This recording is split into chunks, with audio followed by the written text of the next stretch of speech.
mystery. So all our chat are the shafts. Show him the card you pulled, the rarest card in the whole damn set. It really is, you know. Okay, where's the main focus? Right there. Can they even see it? Wait, pull it back. There it is. Wait, you gotta. She got a fucking raised foiled fox Jace, furry Jace. Also, it's illustrated by a Japanese person, so it's like extra valuable. And you got all the cards you like signed. Oh yeah, well that's This is like, badass. Wait, they can't see it very well. And she took all of our old cards and she fucking hustled those fools out of this money. Wait, Go really close and then I'll zoom it in. Like go really close. Like this? Yeah, like go like that. Keep zoom. Oh, There we go. foxy. Look at that. It's Yeah, so it's beautiful. pretty cool. Like I gasped and I shitted. I think it's worth like $300. You said something like that. It's like $269, $230. That's badass. That paid for everything. Hey, where's the fan remote? I don't know. Yeah, turn it on. I'm fucking hot in here. Let's do 5 then. Does this mean you finally have money to buy a good PC? Shut the fuck up. This paid for the parking, by the way. This pays for 1 day's parking in Los Angeles. More like Jace, the cash sculptor. You know what I'm saying? Mm-hmm. Okay. It's like whatever. Anyway, so that was Oh, cool. your wrap? Okay. Yes, thank you. Yeah, I don't know. So it was cool, but I had signed up for it, and then I had to do voiceover for 2 fucking people. I had to make all the thumbnails in advance, and again, I forgot. I forgot that I told my parents I would go and see them. I think my mom is watching right now, and so I don't want to make her feel bad. But I legitimately forgot that I told my parents I would go see them next week, and we already had the flight, and so I just realized like a few days ago that I had way too much shit to do, and now I have this thing where if I don't have stuff ready, my editors don't get paid. Like, I have to make sure there's stuff for them to upload, or their monthly salary depends on it. So I just felt a little overwhelmed, and I responded by fucking being slower at everything. Have you ever done this? Like, I feel like it's not that crazy to feel like you have too many things and then you slow the fuck down. It sucked, dude. I was like so much fucking slower. I was like dragging my feet on everything, and I kept fucking getting distracted, and I was not making progress, and it sucked ass. So I finally caught up a little bit today, and I feel like I'm back on schedule, especially after I get back from this little trip to my parents. So anyway, sorry. I actually am very motivated on content right now, but this thing all just hit me at once. I think after I get back, we're in a fucking good spot, but we'll see. What happened with the yo? What was the yo? I don't know what that was. What was the yo? Don't worry, the editors just fake the invoices. I have been worried about that. They told me not to look into it. I mentioned it in our meeting. I changed the title to yo, okay, while I was at Command Fest, because I was going to stream live from there so that I could be like, hey guys, sorry I couldn't go live today, but here's me like beating some fools at Magic. And then I kept tapping the fucking button in the app. Ari, come here. Babe, can you confirm that I had my phone out and I was trying to stream and I kept tapping the button and then it wasn't working?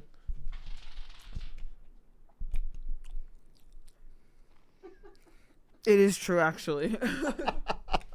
And I was getting really annoyed. I was like, why can't you get it to work? Like, what's your problem? And then I tell him, use my phone. Like, just use my phone. And he's like, I didn't want to do 2FA again. I'm like, okay, that's fine. Yeah. I don't want to like have my stream key and everything, set everything on your phone. Anyway, that is what happened. I changed it to yo and I was smashing the button and the app fucking sucks ass. Sucks ass, dude. That app is so bad and laggy and shitty. Anyway, it didn't work, so I didn't get to stream. However, I will tell you this. I'm fucking incredible at Magic the Gathering. I just remember when I streamed it very briefly and there's some people that are backseating. You guys are all little fucking tiny dicked fools. I have not lost at any of these events in like fucking forever, dude. I keep going 3-0. I keep winning. I got Mythic. I'm fucking crushed. I'm nasty at MTG.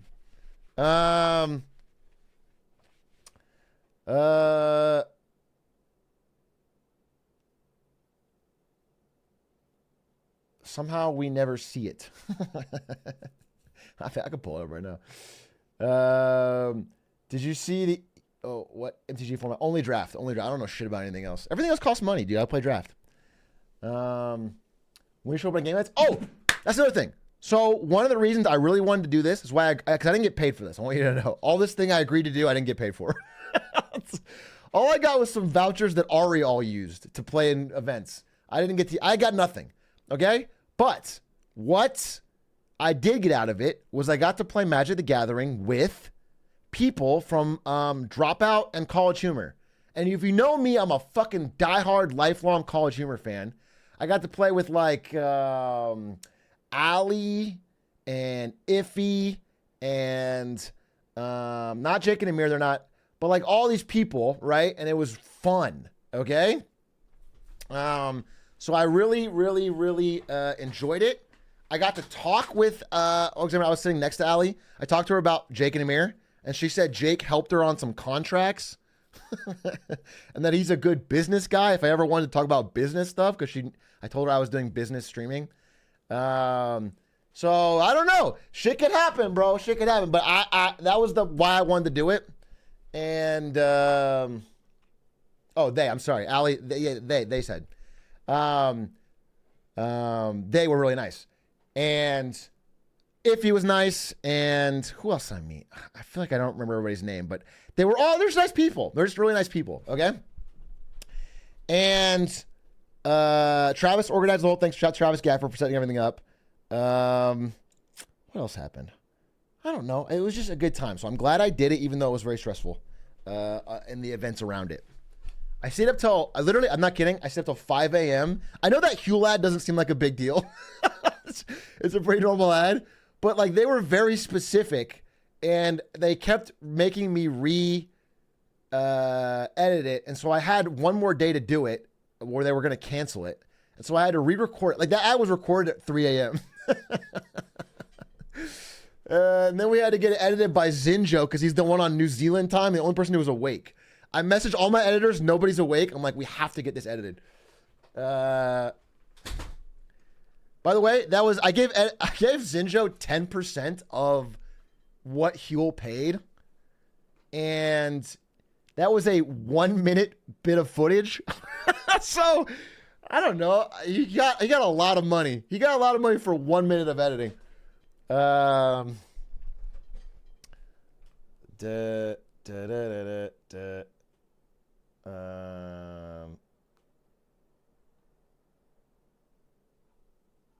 Squeaks in LA wins Chili's. Bro, I would love to do Chili's with Squeaks. However, like I said, I'm on a very time crunch here. So I doubt we'll be able to do it this time. Maybe I'll go to New York and eat Chili's there. Because I have today, I have tomorrow, and then I have to leave. Oh, I have to leave. And then I come back Friday. And then I'm back for good, no traveling for a good chunk of time. And I can just grind. Atrioc, you promised to play Fortnite tomorrow. Did I? Oh, another thing that sucks. Did you guys see the reviews for Wukong? Black Myth Wukong reviews are really good.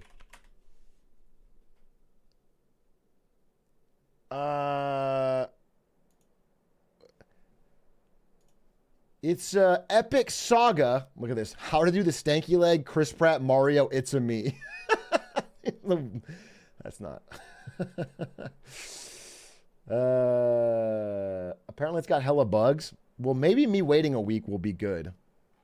I mean, I have games to finish anyway. I actually shouldn't start this. I shouldn't start this till I finish Elden Ring. But I'm really excited for it, so we'll keep that on the list.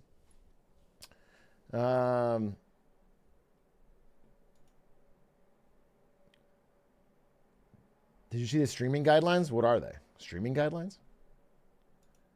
Anyway, the point is all of the reviews were very, very, very positive. Or at least they were like 8.9 out of 10 or whatever. They were all like good.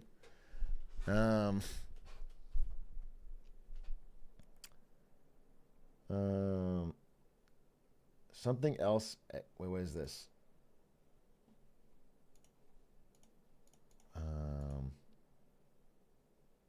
It's more of a traditional action RPG than not a Souls-like. Are you sure?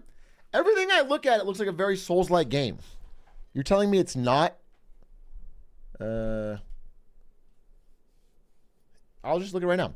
Is Black Myth Wukong a Souls-like? Its developer has been careful to avoid calling it a Souls-like. Okay. 1 month ago. Oh, wait. Maybe you're right.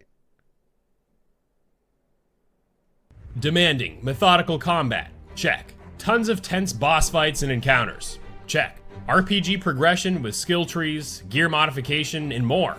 Check. How about non-open world gameplay, and instead a focus on linear levels punctuated with tons of boss fights with deliberate emphasis on character development and a rich story told in a well-known mythological setting. Add to that the ability to pause the game, even in combat. Died to a boss or enemy? Okay, no problem. We're just gonna take a little bit of experience away as punishment, but don't worry, we're not gonna wipe your bank account just like the rest of these friends. Black Myth Wukong is not a Souls-like game, and while there are indeed numerous similarities to the genre, there are equally a number of other aspects that greatly differentiate it from the genre it is most commonly associated to. We are diving into exactly what this game is. I mean, I get to beat the shit out of a giant frog with a sword. That's what I like about Souls-likes. Whatever menu stuff you change doesn't a staff. I'm sorry, a staff. Even better, because it'll be blunt force trauma. You can do that IRL. Like my dad walking up to me playing video games. You can do that in real life. Why would you? There are frogs out by the pond, Brandon. Get your ass out there and beat them up yourself. You constantly have to change gear to fit bosses, FYI, at Atrioc. No. You constantly have to fit gear to your bosses. I will hard force the first item I'm given for the entire game. Okay? Get that fucking twisted. In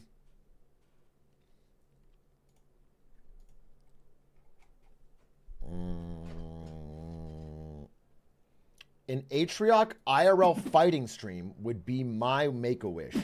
You're dying of, let's say, cancer, and your Make-A-Wish, final wish, is that I would stream myself fighting people, physical violence.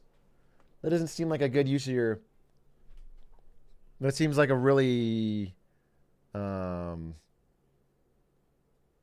know, just negative. Why would I want to hurt someone physically? Like Hobo Wars? That doesn't sound good at all. It's a very classist and terrible. Rude of you to judge a Make-A-Wish. Well, rude of them to ask me to do it, right? It's Make-A-Wish you have to? I don't have to. I really don't have to. What if someone told John Cena he had to assassinate the president? Okay. Would he do it? Would he do it? No, he wouldn't. For Make-A-Wish he would. He'd do it for Xi Jinping. What if the reason John Cena has been so pro-China is because Xi Jinping secretly has cancer and used his Make-A-Wish to get John Cena on his side? Have we ever considered that? Has anyone put that theory out there? John Cena never turns down a Make-A-Wish. I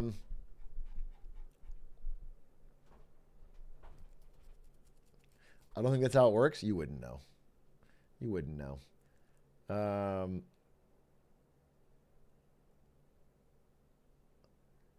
What if instead of an IRL fighting stream, you train a fighting rooster and stream your fights? This just sounds like animal abuse. Literal cockfighting. streamed on Twitch, it would get me banned instantly, and it would be morally repugnant. I don't think I would. It's not Pokemon. No, it's not the same as Pokemon. Actually, it is sort of similar to Pokemon. There really is a strong similarity between the world of Pokemon and like legalized cockfighting. That's interesting. That is interesting. Like, and it's even worse because in the real world, you know, as terrible it is, a rooster is not capable of speech or complex thought. But like in the world of Pokemon, Pikachu can talk. Meowth can talk. Meowths have cultures and you can force them to fight. That's crazy.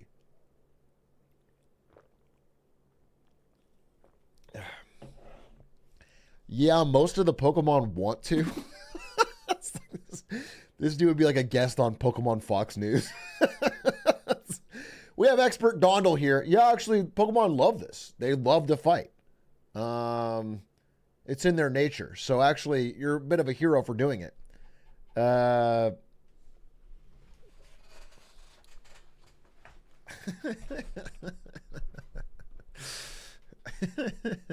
Vulpix news! Oh, that's very good. Vulpix news. Well done. Hey, well done. Off to a good start. I can tell chat's been saving their good jokes, okay? Since I've been gone, you've had time to, you've been shadow boxing, you've been writing them down, you've been hitting the wastebasket with crumpled up, you've been like getting all the good. Let's hear some of them right now. What are some of your classic ones that you've been saving up?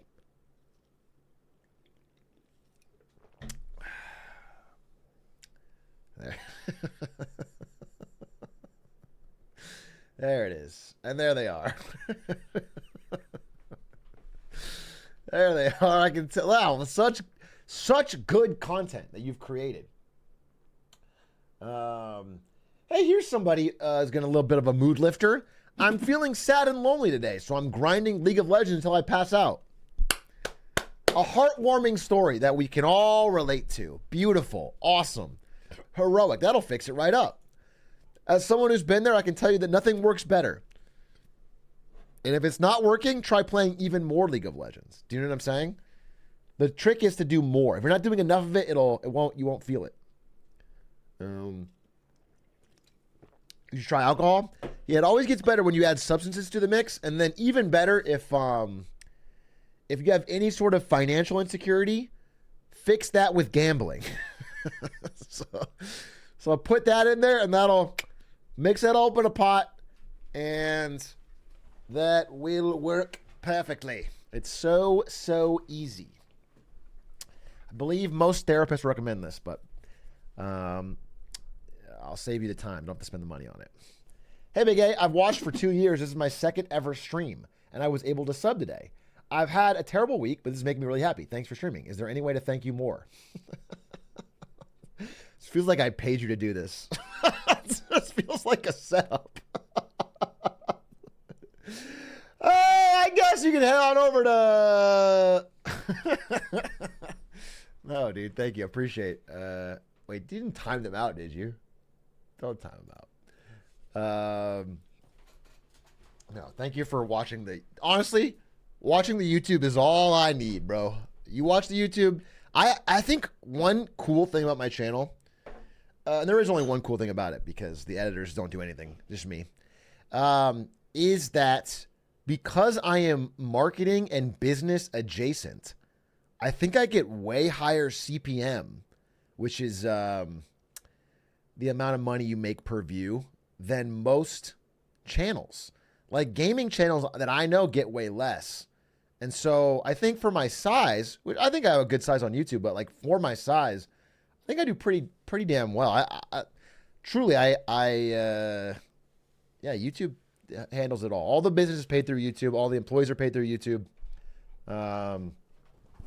So Twitch is just gas. It's just for fun. Just for fun. I've straight up watched 100 of your videos in the past week. Only 100. Wow. I thought I had real fans, so I guess I'm just... I thought I had friends instead of just people who didn't care about me. You know what I'm saying? I guess I thought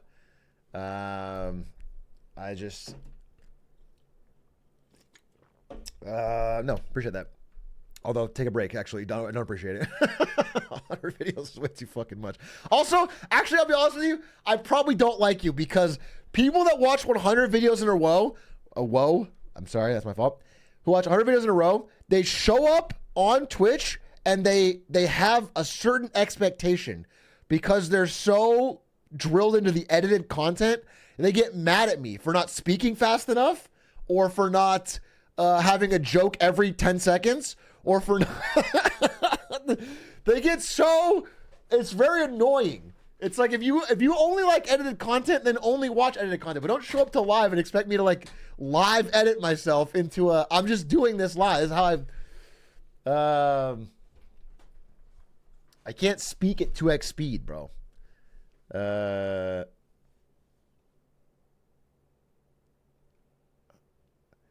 Big A shorts viewer here. I don't have shorts on. I have pants on.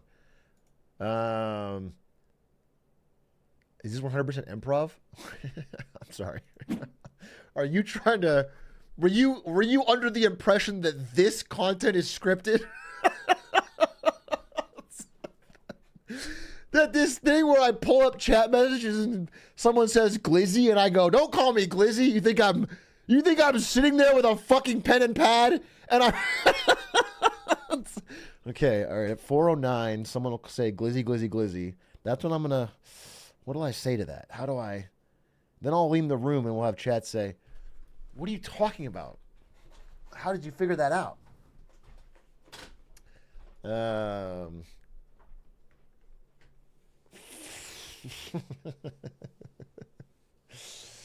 The chat pop-up is live that was edited in. Bro, we have, dude, so this innovation that I asked Otto to create, and he did for me for free because Otto's the fucking GOAT, has now been used in a Ludwig stream. Otto made it for Ludwig because Ludwig saw it on my Clips channel. And now, because Ludwig did it, 1 million streamers are going to want it, and now it's going to be fucking everywhere. It's going to be everywhere. So the time of me having this cool thing that I asked Otto to make will soon be in everyone's stream everywhere. Did he monetize it? No, I don't think. I think Otto only made it for me and Lud. But I think people will be able to, it's not that hard. He made it in like, I mean, Otto's a god, but he made it in like 20 minutes, I think. Like, so someone else will make it or whatever. I'm just saying now that Ludwig, like, it's like my community is so isolated that like I've used it and people like it, but nobody knows about it. No other streamers are like, but now that Ludwig has used it, everyone's going to fucking use it, dude. It's going to be fucking everywhere. Hey, you guys are all saying yep, like when I said isolated, now you're over agreeing with it. We're not that isolated. We're fine, all right? We're fine. We're not, you guys are, you're leaning too far into it, all right? We're not the loners of Twitch. No, we're not we're not like the weirdos, loners. We're not fucking. Are we Sigma? Sure, but we're still like, we could be on top of the pyramid if we wanted to be.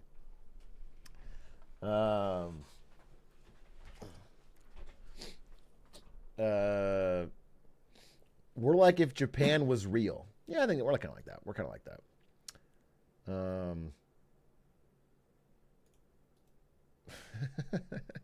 I was talking with, dude, it's annoying being at a Magic event and not giving a shit about most similarly nerdy things. There's a tacit understanding that if you go to a Magic the Gathering event, that you also like anime and D&D and but I don't like any of that shit, and I can't make conversation about it. I was like trying to bluff my way through a One Piece conversation talking about how much Luffy and the Pirate King get along. That's what I said. I said Luffy and the Pirate King are actually like more similar than they are different. That's what I said. That's a real statement that I said.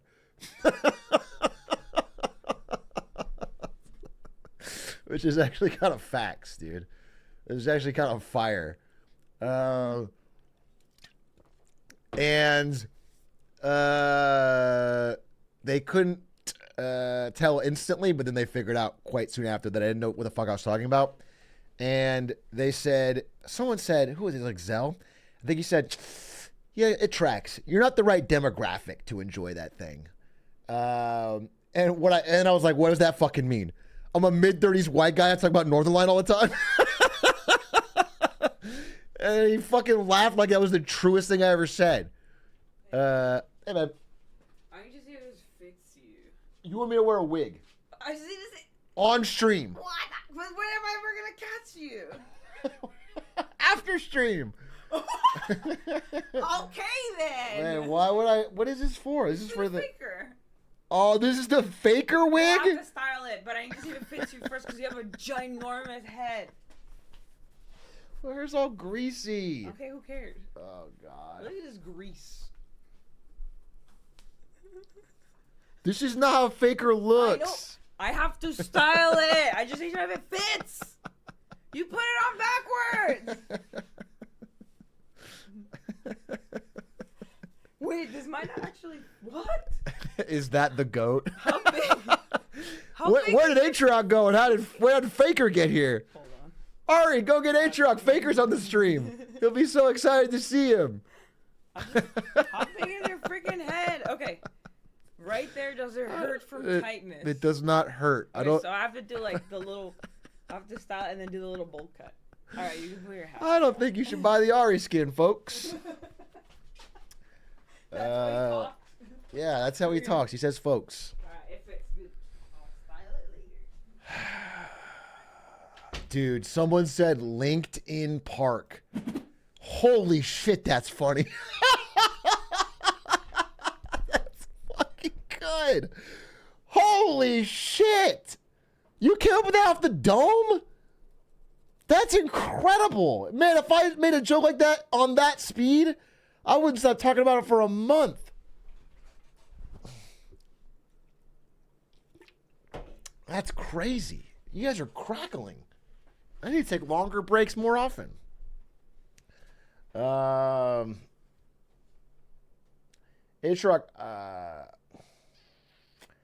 got any podcasts that can teach me what inflation means so I can talk to girls like you?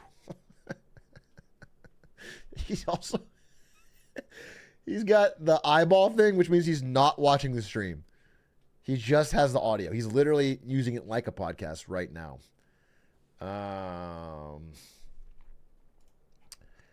Yeah, you need to Google Sonic inflation, and you'll find a ton of great podcasts. Image search. Trivia freestyle. Black Thoughts 10-minute freestyle is one of the best. Big L and Jay-Z 97 is an all-time great freestyle.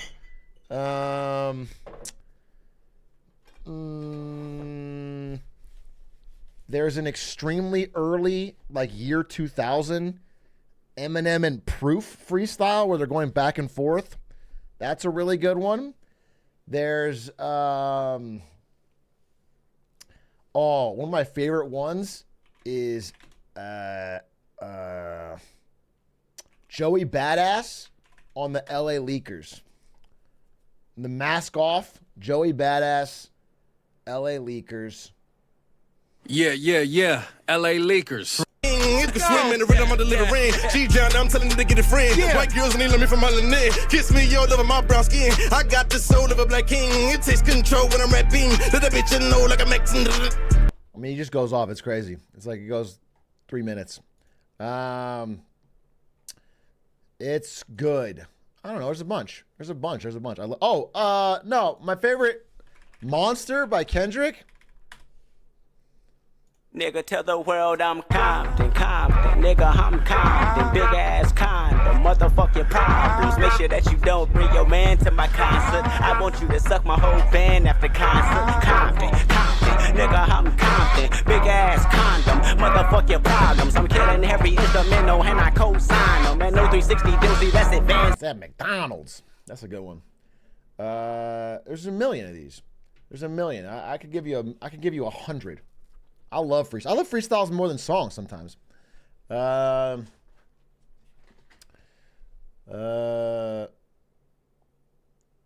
Watch out for Detox. That's a great one.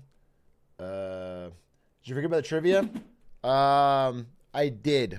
I can't do trivia. I'm sorry.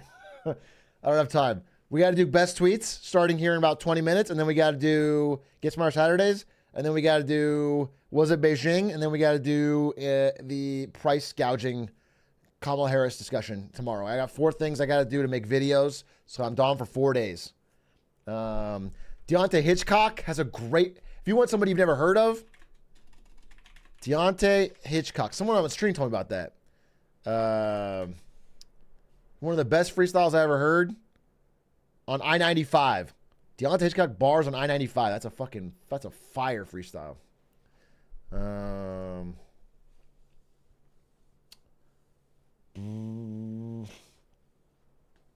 Deontay Hitch what? Very good.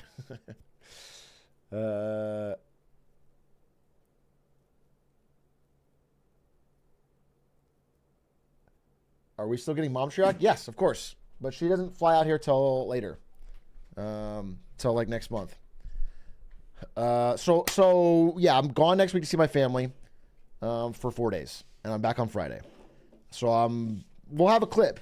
Ideally, we have a clip every day. Wait, in order to do that, I have to talk about something that can be clip worthy. Fuck, I need something that we can clip. Somebody give me something really interesting to talk about right now. So that we have a clip for talk about Skibbity Toilet.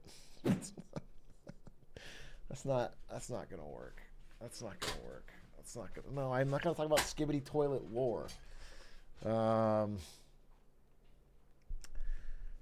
Talk about the new TFT set.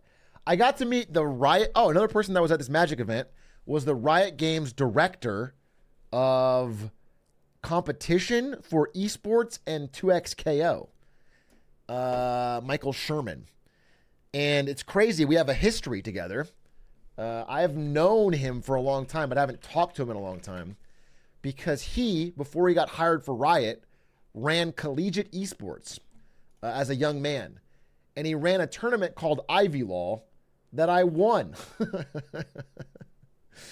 This is me winning it and getting lifted by my team to become the best college team in the United States. And so he remembered, which was cool. And now he runs fucking esports for TFT and for 2XKO. It was cool. Oh, that's so cute. You are so old, though. I'm not that old. I'm not that old. You guys are so...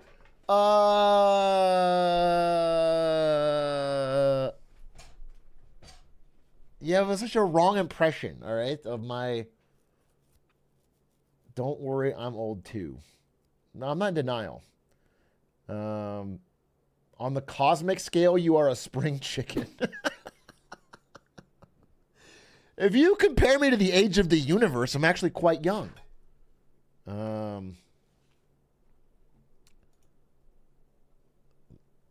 Let chat buy a Harley David motorcycle for your midlife crisis.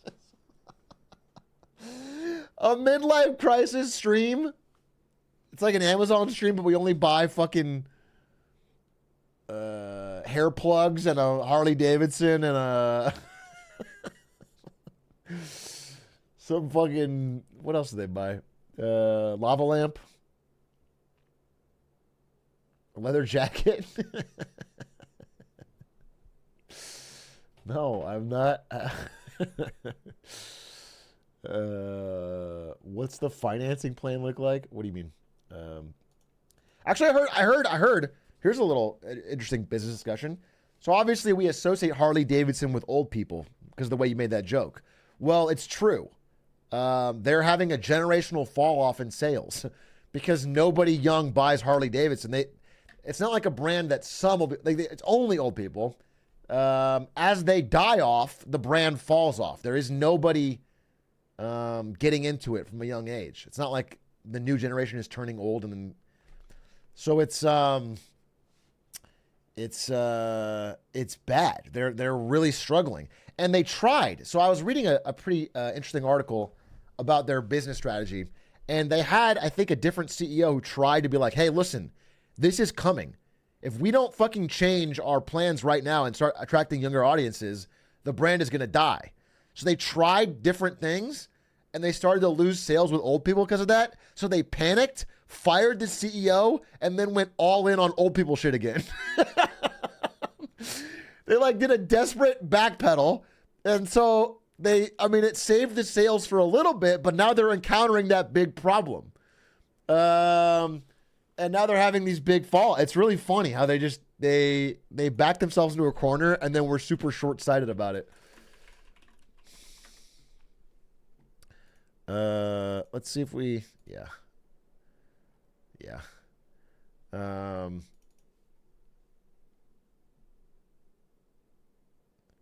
It's kind of similar. It's a much larger problem, I think, than what Disney's facing with children, but similar to that, where Disney is like clearly not investing enough in getting new fans, new very young fans to be like hardcore lifelong Disney consumers. And they're making all the money from the people they did that 20 years ago on millennials. And that's sort of what's happening with Harley, where they're just, they had a great brand in like the 70s, right? And now they're reaping the benefits on all the old people now, but they're not building a new brand for the next 20, 30 years, you know?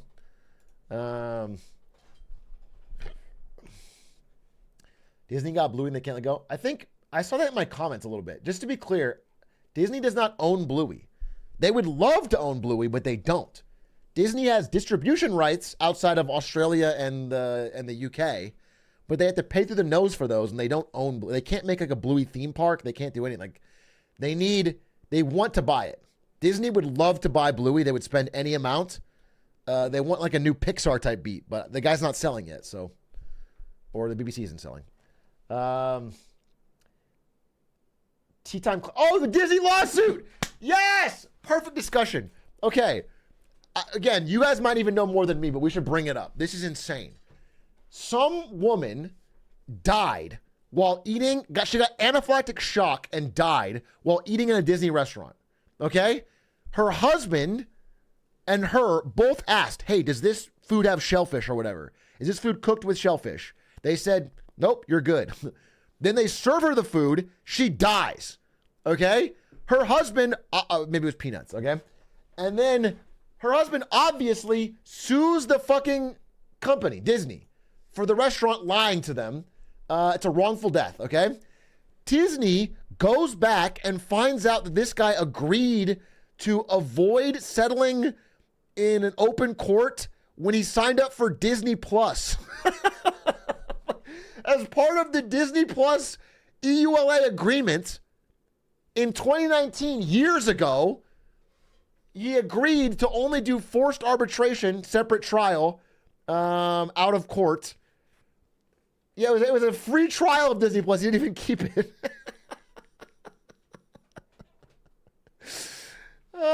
It's fucking insane. It's like, it's beyond Black Mirror level dystopian ridiculousness where they are trying to get out of paying and out of a court settlement. All he's seeking, by the way, is $50K in damages. Not even, you should seek fucking $4 million based on our court system, because you always get like way less than what you ask. $50K for his wife dying, and they are trying to get out of it.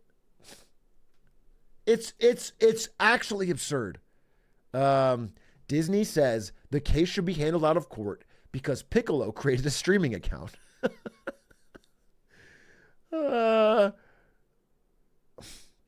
The reason it says Piccolo must be compelled to arbitrate, a clause in the terms and conditions he signed off when he created a Disney Plus account for a month-long trial in 2019. Dude wanted to watch Mandalorian in 2019, and now he's fucking unable to sue a giant corporation for murdering his wife. It's absurd. It's absurd. It was funny is I don't even, like, even from like a Lex Luthor, pure evil, Machiavellian, grind set money Disney strategy, it seems like a bad idea. This is so, it encapsulates people hate about corporations like this in such a catchy and easy to understand story that like this has gone super viral. Everyone fucking is miserably mad about it. Yeah, it just seems not worth it. They should have gone above and beyond to actually help this family. So it seems really dumb, and of course it's very morally bankrupt.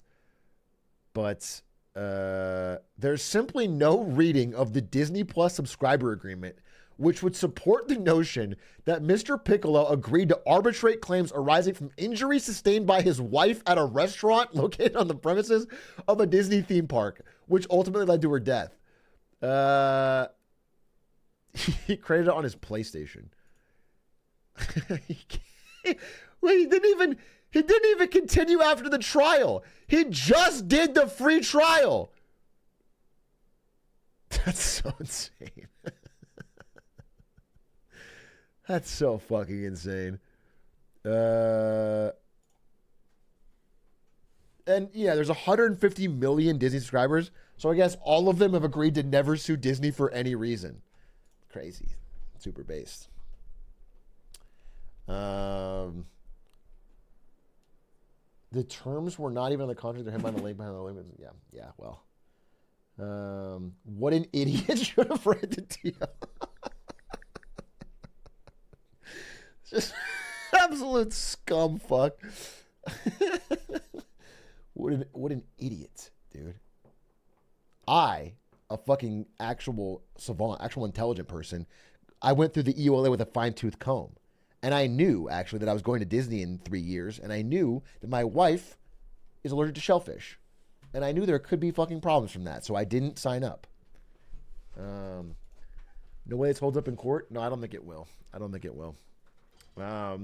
Yui, they with 8 months. Dignal, thank you for the 16 months.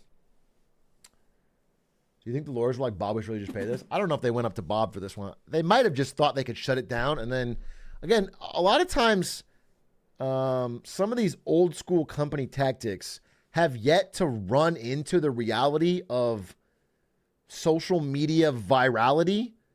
It breaks a lot of old methods that used to work. And sometimes lawyers just do things that they aren't ready for the world where that hits a nerve and goes super viral and then it blows up in their face. It's one of like the biggest mispriced risks for corporations when in terms of PR is they don't know what will go viral, and they have a lot of old school people that don't even think about it, and it can cause huge blow. I mean, yeah.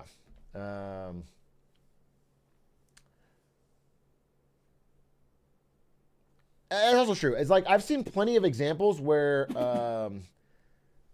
judges have basically agreed that you cannot actually expect people to read all of the EULA. And if you do anything that would if they agree to anything that's non-standard, you can't be held to it. It's almost impossible to be held to it because at this point it's so ingrained that people don't actually read it, which is good. Think this will affect Disney's bottom line? No, I don't. It's just bad PR.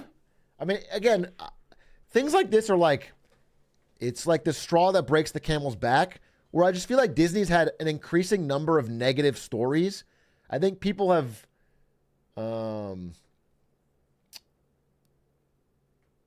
they sort of are turning on the brand a bit.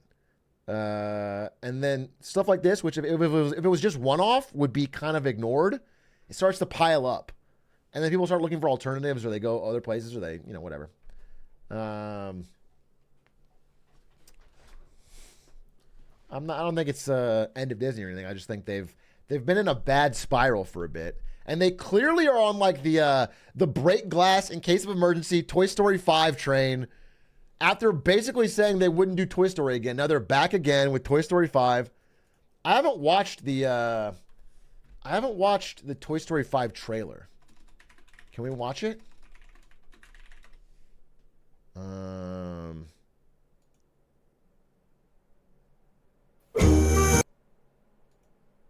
Wait. 25 seconds long.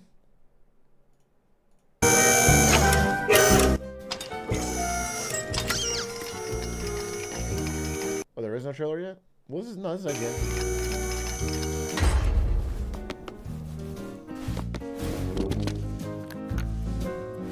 This is it. Yeah, this is definitely a break glass case of emergency. When did the first Toy Story come out? 30 years ago? This is 30 years in. They're still hauling Tim Allen's ass up there to say, there's a snake in my boot. 30 years. Tim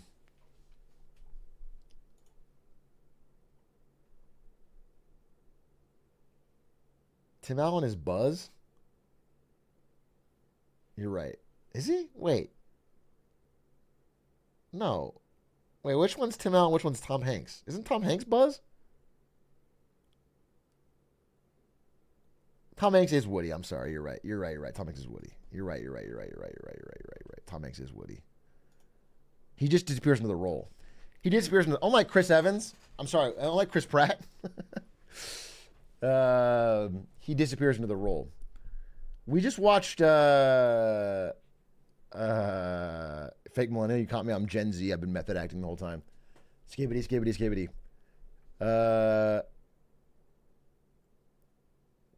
They're also True High Ground. Thank you for 17 months. I thought Tim Allen isn't in Toy Story because no, he definitely is. I would let Disney kill my wife to watch that movie. Maybe they will. Don't rule it out. Maybe they just like doing that. Maybe they just want to murder significant others. And you could go...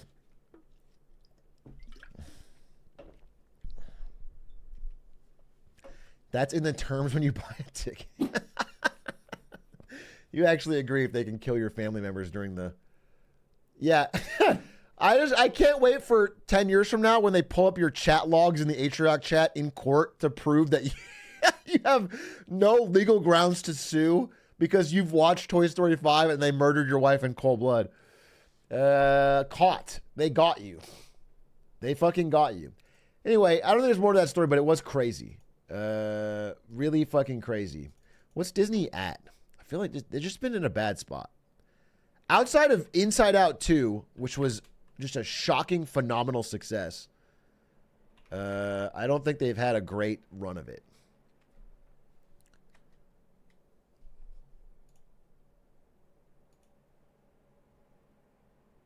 Yeah, wow. Pretty bad last 5 years. Yeesh. And this is when most things are up, like most tech. Disney Plus, too, not... Moana 2 coming out soon. Yeah, again, all the sequels are fine. The one thing I was thinking about today was, like, I saw some viral shit, some viral posts from Pokemon showing Charizard, Venusaur, Blastoise, and Pikachu. And I was like, damn, it's fucking crazy. Those are still popular Pokemon. It's been 30 years. It's been 30 years, bro. Like, those are the Pokemon, I don't know. I was, like, they were, that's crazy.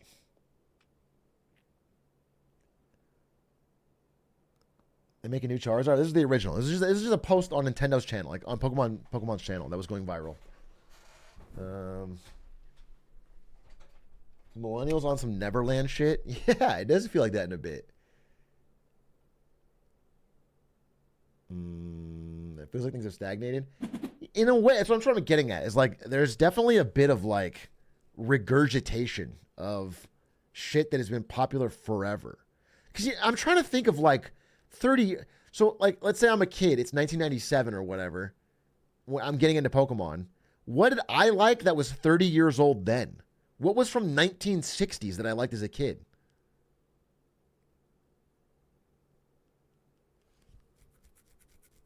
Star Wars. Star Wars is a good example. Star Wars.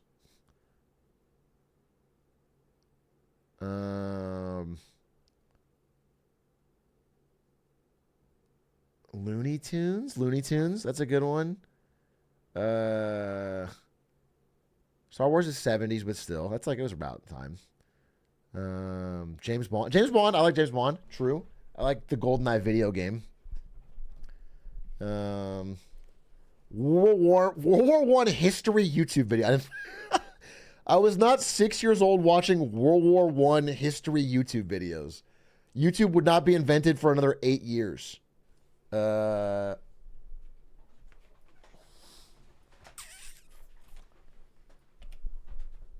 Matrix hadn't even been released yet.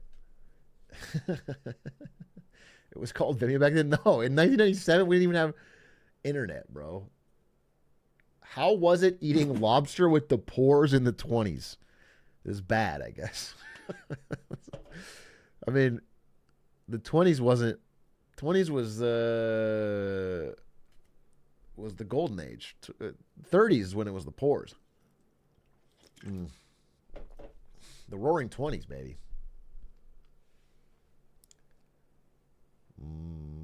Unc, what was it like with no internet? Like, what do you do? Bro, that's so crazy because I've been on the internet basically my entire fucking life, but I have like 4 or 5 years where I didn't have it. And you're acting like that's the fucking oldest thing you've ever heard. It's like so fucking it's a tiny. What did you do while eating? Dude, oh my God. That reminds me. I have to show you this.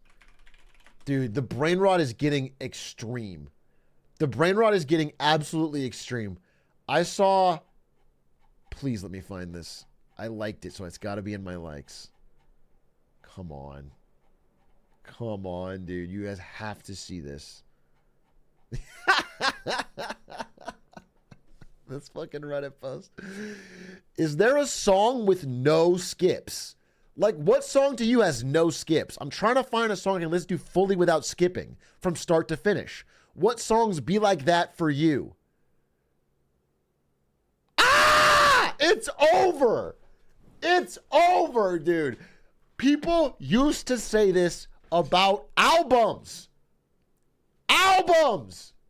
Is there a full 18, 20 track album with no skips? Now it's about a song? A 2-minute song that's the chorus twice anyway? 3 times for TikTok? That's fucking crazy. Bro listens to the sped up version of every song.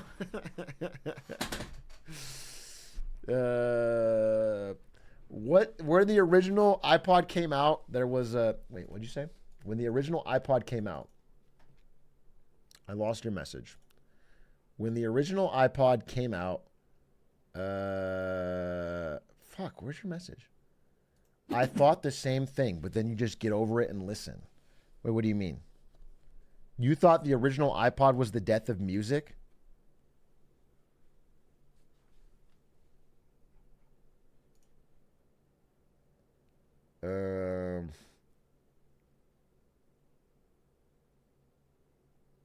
How was it that?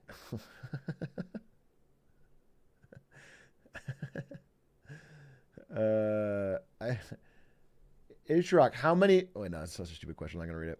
No one remembers LimeWire? I remember LimeWire. I remember LimeWire because you would try to download, like... I don't know. Like, fucking Biggie's Ready to Die. And then you would instead get a different album. Or it would be porn. You would like never be able to get the fucking album you wanted.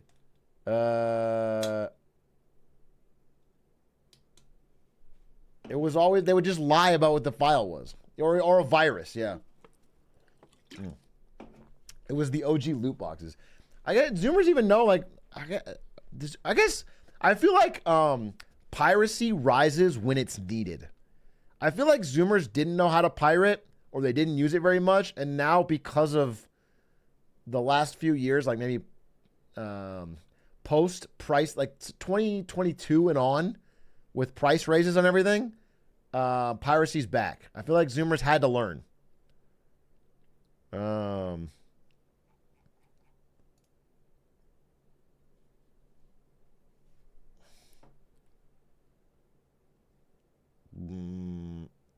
What was your reaction to when you saw? Oh, my parents were over this, but give me.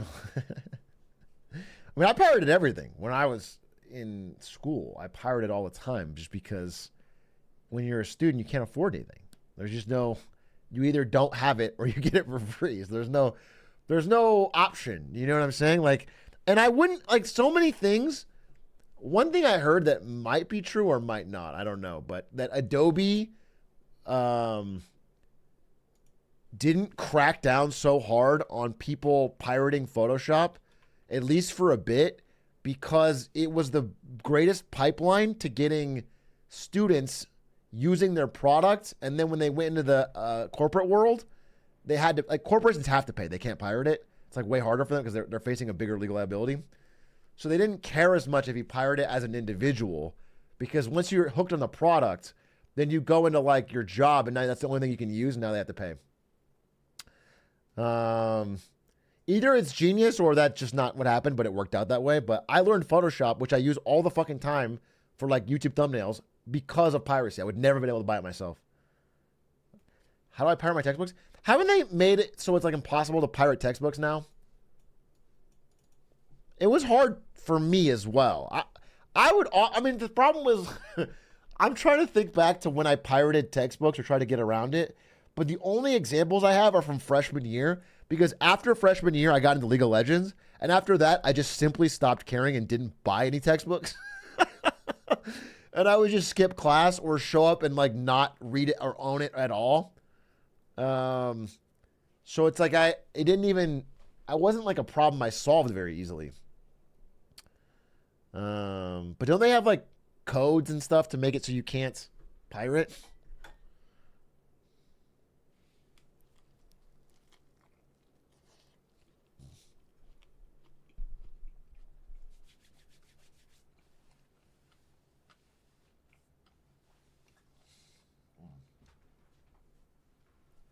Like, there's no way you can just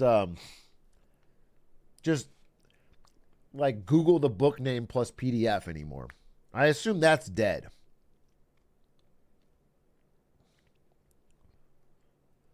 It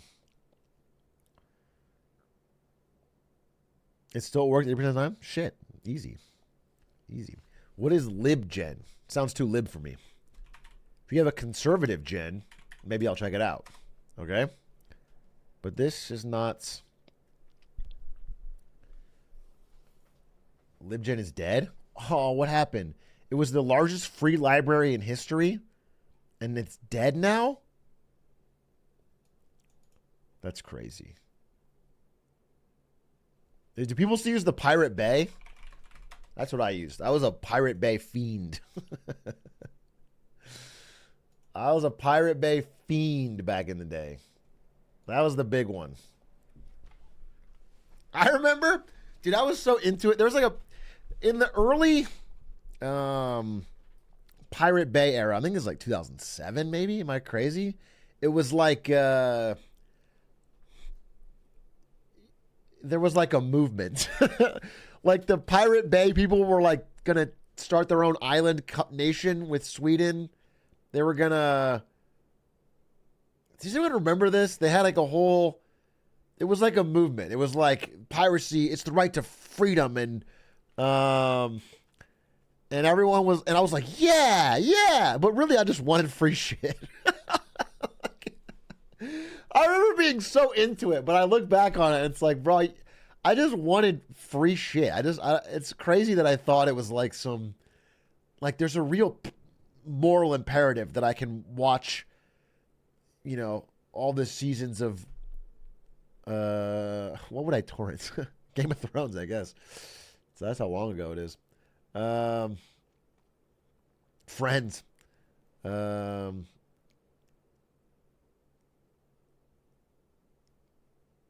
X-Files. Yeah.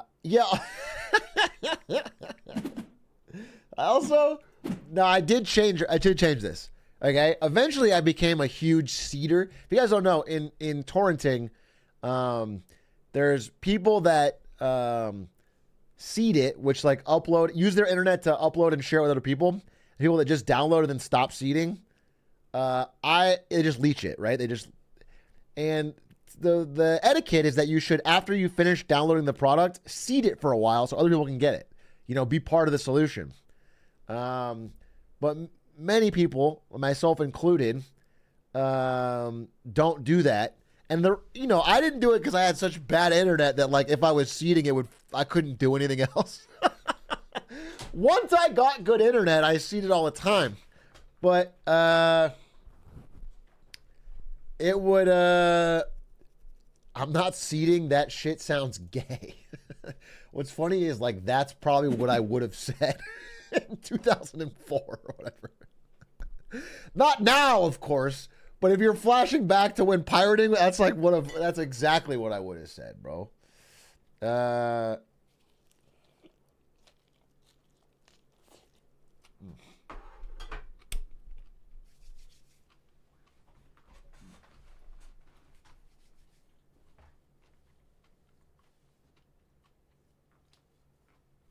I was born when you were being homophobic. Don't conflate the two. You don't understand the difference in time then. You're not in a fair place to judge, okay? I watched the Hillary Duff commercial. I changed my ways.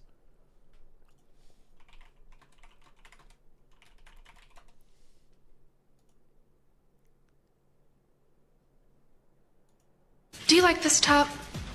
It's so gay. Really? Yeah, it's totally gay. You really shouldn't say that. Say what?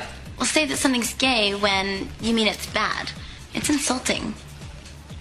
What if every time something was bad, everybody said, "Oh, that's so girl wearing a skirt as a top"? Oh, you are. Those are cute jeans, though. When you say that's so gay, do you realize what you say? Knock it off. Powerful stuff. Powerful stuff. All right? And I was woke from like this then top? on.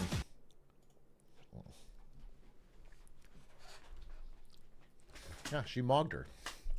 Before mogging was a thing. Hey, Big A, important Silksong announcement. Yeah, I saw this, dude. Listen, here's the thing. What would Jeff Keighley say if he was cooking up a big Silksong announcement and wanted to keep it off our radar? Think about it. Exactly this. Okay? Obviously, he's throwing us off the scent.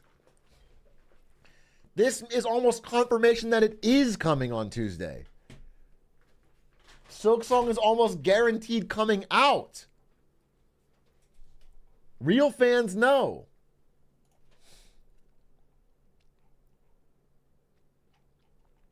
He even included this Big A clown reference, okay? A subtle nod to my speedrunning skills at Hitman will transfer over to dominating at Silksong.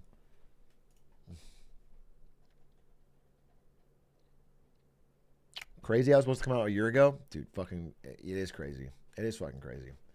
Oh, best tweets. Okay, wait. First things first, I want to eat this burrito, so let's watch one video. I have a video that I prepared to watch with you. We'll do a start of Get Smarter Saturdays, and then we're going to do best tweets. Best zeets. And I'll give you guys a choice. Do you want to watch, of these options, do you want to watch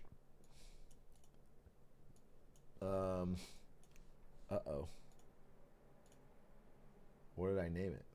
I named it as writing, maybe? No, I named it as what to do. Oh, yeah. Okay. I have Chinese EVs are taking over Mexico, number 1. I have why Lego is so expensive, number 2. And I have how millionaire bankers actually work. And it's got cocaine in the thumbnail. Number 3. 1, 2, or 3. 1, 2, or 3. 1, 2, or 3. We should probably do a poll because I'm trying to count.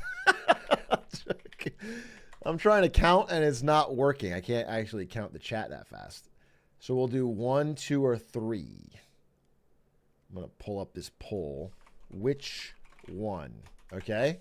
And the options again, if you weren't paying attention, as Zoomers are wont to do, Chinese EVs are taking over Mexico. Why Lego is so expensive.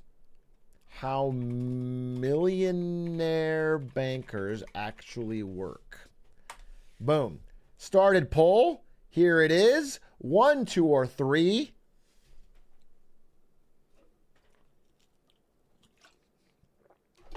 Let your voice be heard. It is a democracy after all.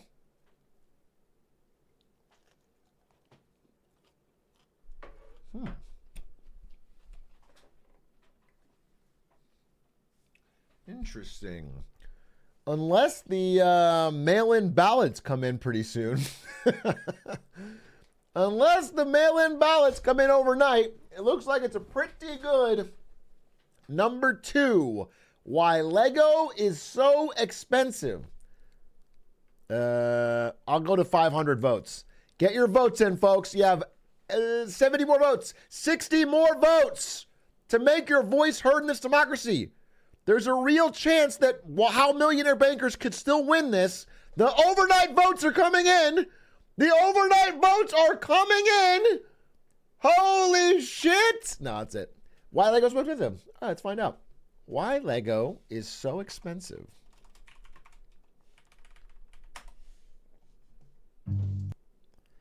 It's got 300,000 views in 10 hours, so it's doing pretty damn good. This thief is stealing $1,500 worth of Lego, according to the store's owner. But that's just the tip of the iceberg. In the past decade, there have been a slew of Lego thefts, including one totaling about $300,000. But why are thieves around the world targeting a toy? Well, one reason might be that the most expensive Lego sets cost more than an iPhone 15. That's why this guy was trying really hard to reach the top shelf. Short. These went from around $120 to overnight selling on eBay for several $1,000s. My friends and family don't actually know about this room. I think they'd probably be quite shocked if I ever opened the door and they saw the So I'm Lego sorry. that was... I feel like we could rob duck bricks and all be rich. No, I love duck bricks, but like as a last resort, I could say, hey, can I do an in-person interview and bring some chatters? And then you guys show up in ski masks and then we clear them out and we're all set for fucking life. I'm just, you guys just tell me, all right, when we need the money. Right now, I think we're all good. Everyone in chat is incredibly wealthy, Giga Chad, with absolutely no financial concerns. And they're not students, and none of you could use extra money. So, but later on, it could happen where we need to rob duck bricks, okay? And I will absolutely throw them under the proverbial bus for you guys. in here. But it wasn't always like this. In 2006, Lego's most expensive set was $270. Really? So how did we get here? How did Lego go from a children's toy to a collector's item? Is this going to be really depressing? Is it going to be about the increasing wealth gap and financialization of everything and how more and more things have to cater to a subset of super rich to make massive profits because the middle class is shrinking and disappearing? Or is it going to be like, they're really cool? And why is it so expensive? Today, Lego is the world's largest toy company. Everything is awesome. But its story didn't start with plastic bricks. It started with wood. While Lego found success with wooden toys, the company's first major turning point came in 1949, when its founder took a gamble and started manufacturing plastic bricks. Plastic toys were cutting-edge technology at the time. But Lego wasn't the first to pursue this idea. Here are 2 patents by a company called Kittycraft. So I just want to talk about real quick, where they mentioned that Lego is the largest toy company in the world. That is true, and it's pretty incredible, and the other companies aren't even close. Like Mattel is not close to Lego, which is shocking to me when I think about all the different toys Mattel has, and even having Barbie. They're not close to Lego,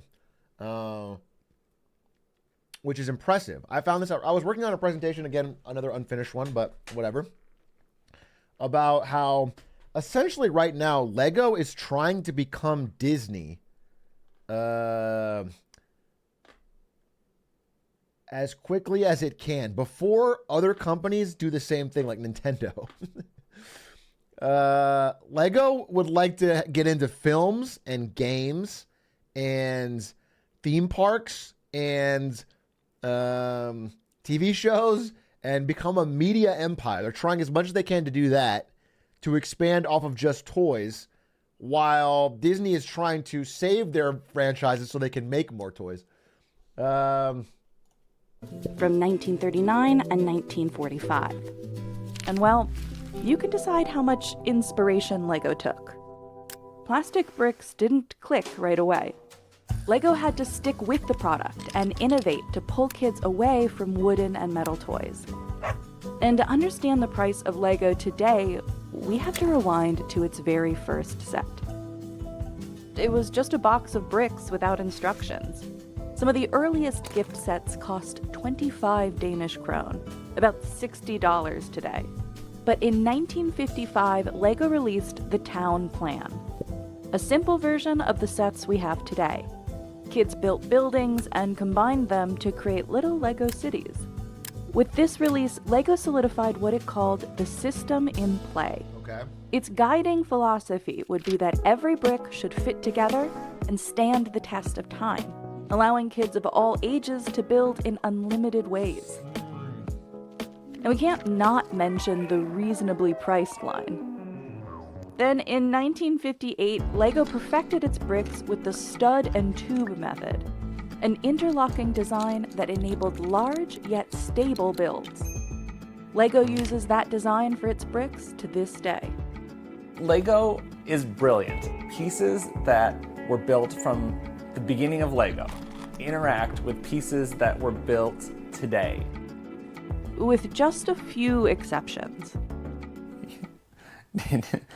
Do you know about brown? There were some brown bricks that were made like during a certain period of Lego that were more delicate than others, and like if you try to build with some of those bricks today, they're a little brittle. But 99.9% of all Lego that has ever been made is designed to stand the test of time and is awesome. By the 1960s, plastic bricks were a hit, and Lego made them its full focus. But at the time, Lego's products were still pretty simple. Aside from reinventing the wheel in 1962, its builds were blocky and predominantly used the classic rectangular brick. Lego's second major turning point came in the 1970s, when it started to release more creative sets, like the 1978 Space Cruiser. It had 170 pieces AF. and cost $10, or about $48. I think this is proof that boomers were dumb as shit. I mean, these little kids, this is all they could build? I made way cooler shit like this in 2003. Way cooler. This is so basic. Today. Lego referred to these themed sets as the system within the system. They added new pieces that expanded the Lego palette, like colored transparent parts and thrusters. For builders like Dave, these pieces expanded the possibilities of Lego.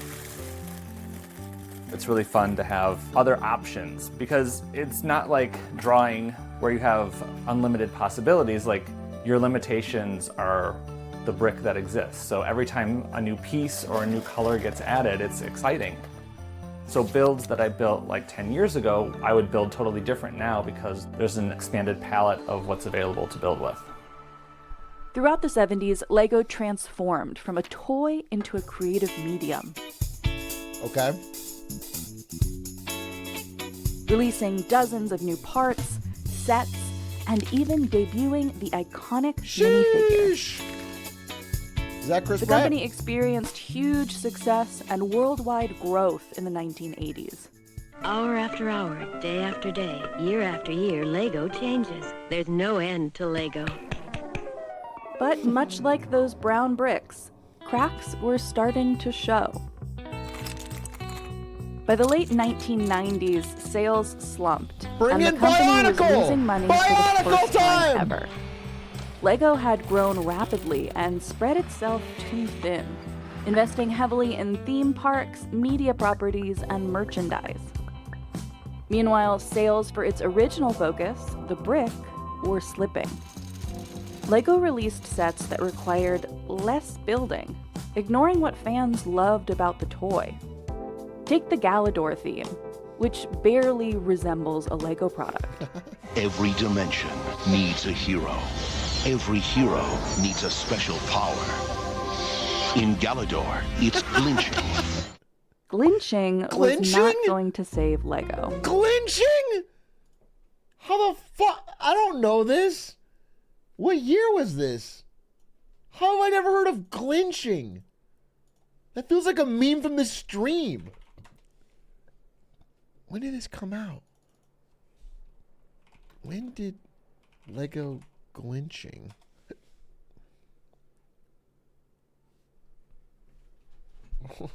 The glizzy glincher.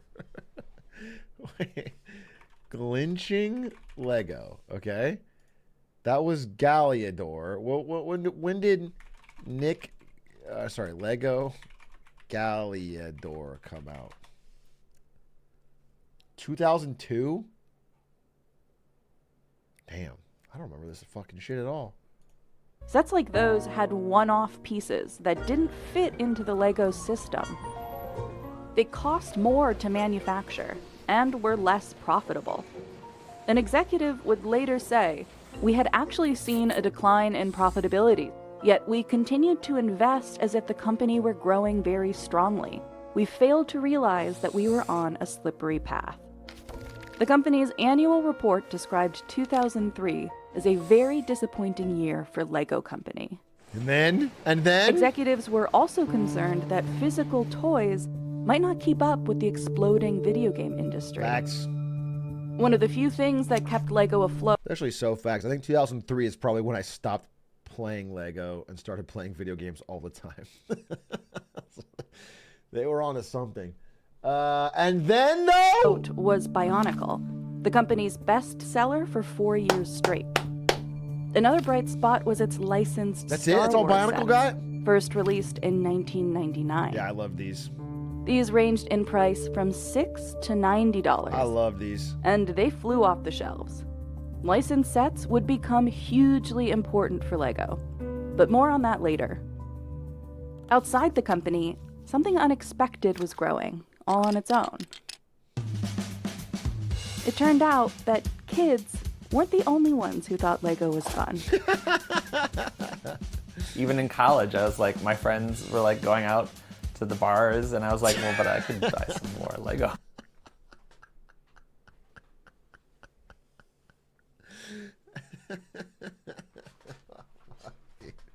Don't say that.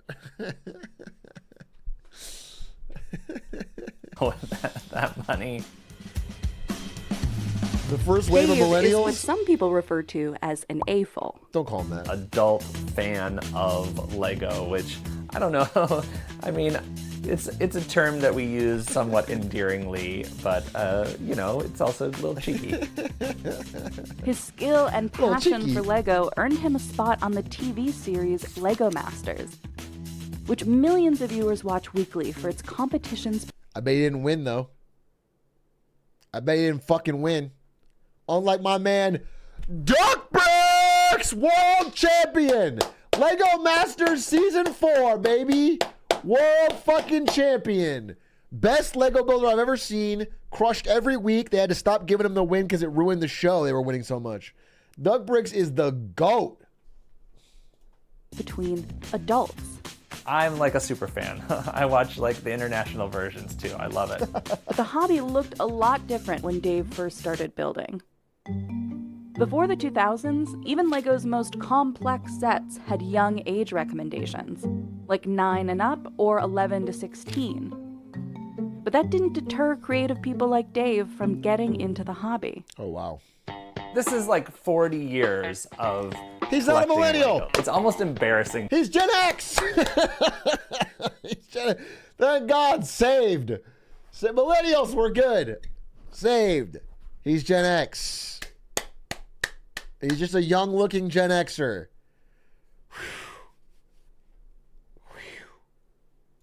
To think about how much the dollar value is of this Lego. If I buy a set, I'm taking that apart. I'm building it once to like learn the techniques, but then I'm taking that set apart and integrating that into this collection so that I can use the pieces for my own ideas.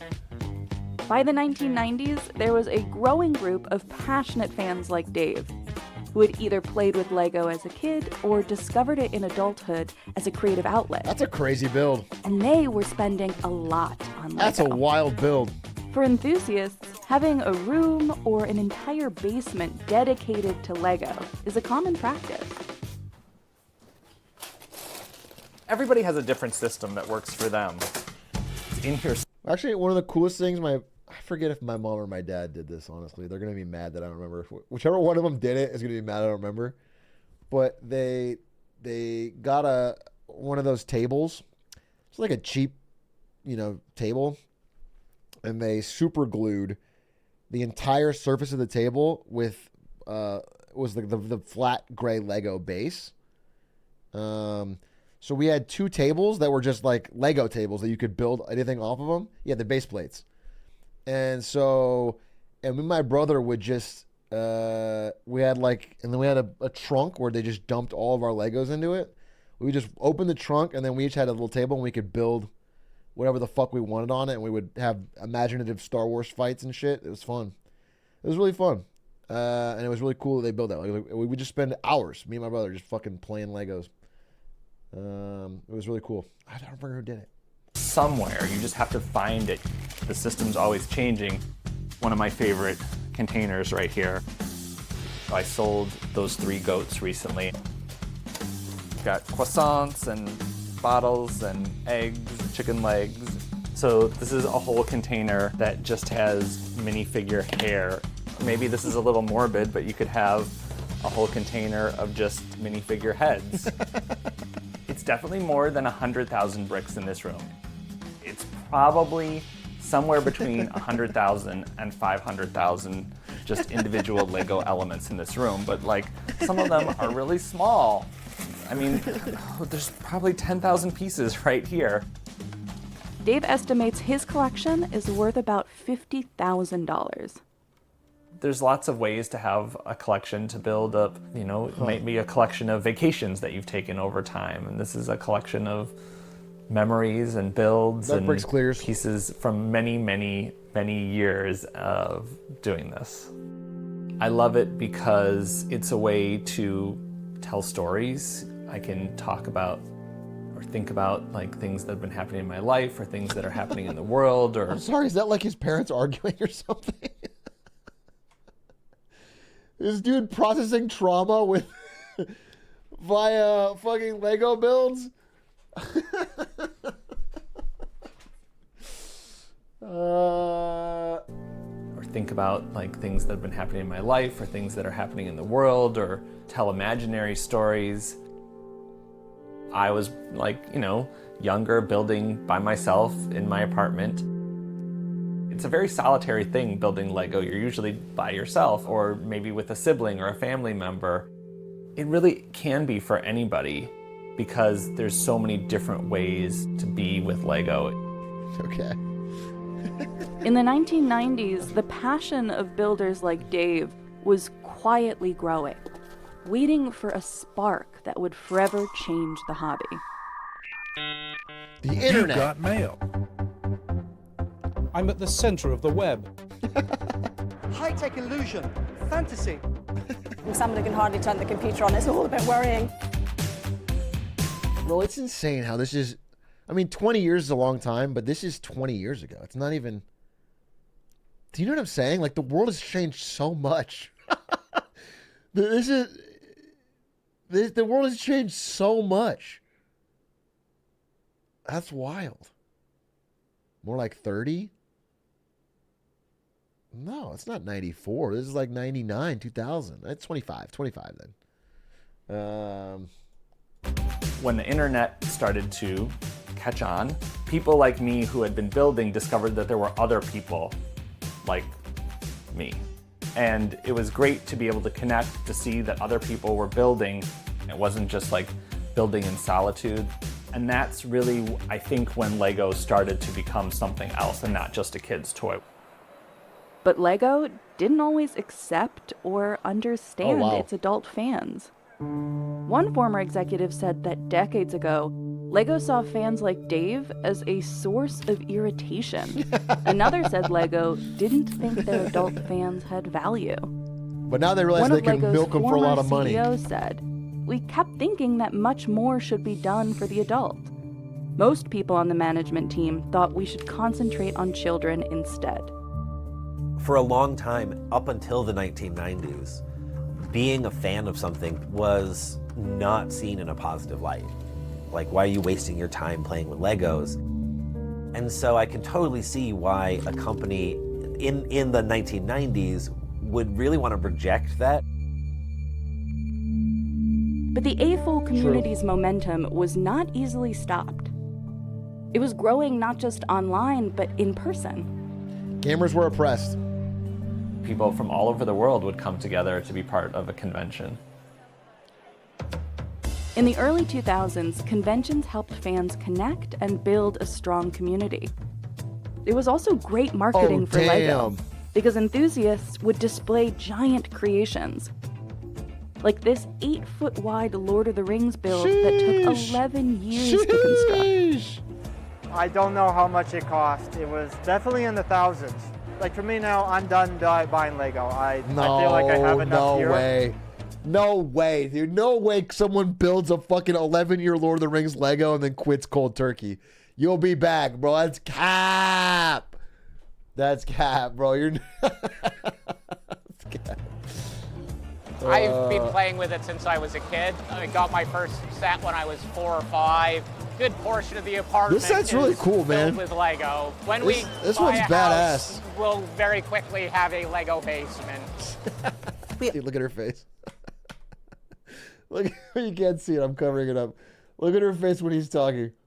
5. I've been playing with it since I was a kid. I got my first set when I was 4 or 5. Good portion of the apartment is filled with Lego. When we buy a house, we'll very quickly have a Lego basement. That little look away. That little, like, Lego basement.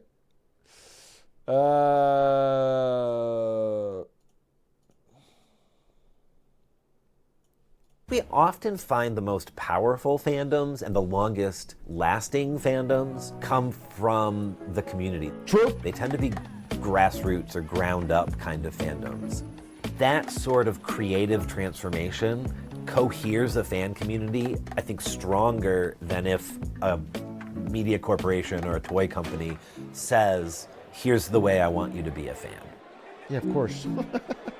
But remember this set?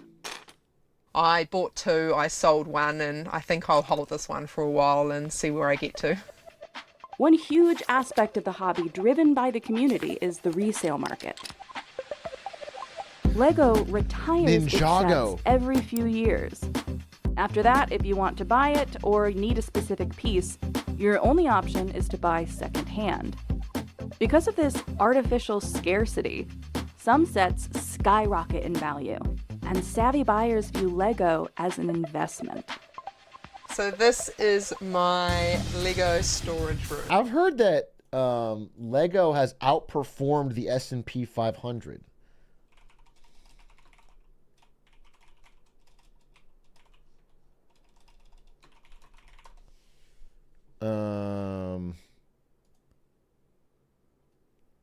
Here's a guy.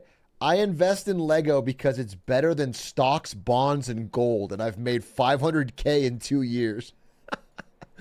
I have to turn off ad blocker.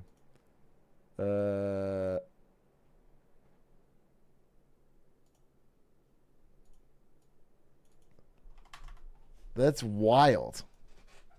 Lego. Oh, here's an article. Study. Dude. Lego outperforms venture funds. I've analyzed the last 20 years of secondhand Lego pricing data and found that randomly purchasing sets will match most VC's returns. If you're somewhat intentional, you massively outperform even the best firms. That's wild. I mean, I didn't even talk duck bricks, dude. I had to put all my money into Lego. Plastic gold, bro. Zero tax? Yeah, because you're doing all transactional. Cash only transactions? Facebook Marketplace? Lego only goes up, baby. It's like Beanie Babies. I'd say there'd be And over they taste good. 600 to 700 of them stored inside this room. My kids aren't allowed in here. Probably could be stored better, but I have an air vent for ventilation and store a lot of them in cardboard boxes to keep the I have that boxes one. in good condition. Lego millennials, rise up. Me and Ari built this on stream. And I say we because we both contributed equally to building it. In fact, it was mostly me. Ari was mostly moral support. It was an awesome build. It was a very fucking cool set. And I'm very proud of my contribution, which was very extremely... I know the retail pivotal. value of the sets I've purchased is over 50,000. How much is it now? Oh, does it still sell? What's the value of that? Lego Rivendell set value. That's a good question. Okay, it was $500 at launch, and now it sells for the average is $535. I've made $35, and assuming I can package it 100%. It's actually it's out of box, so it's.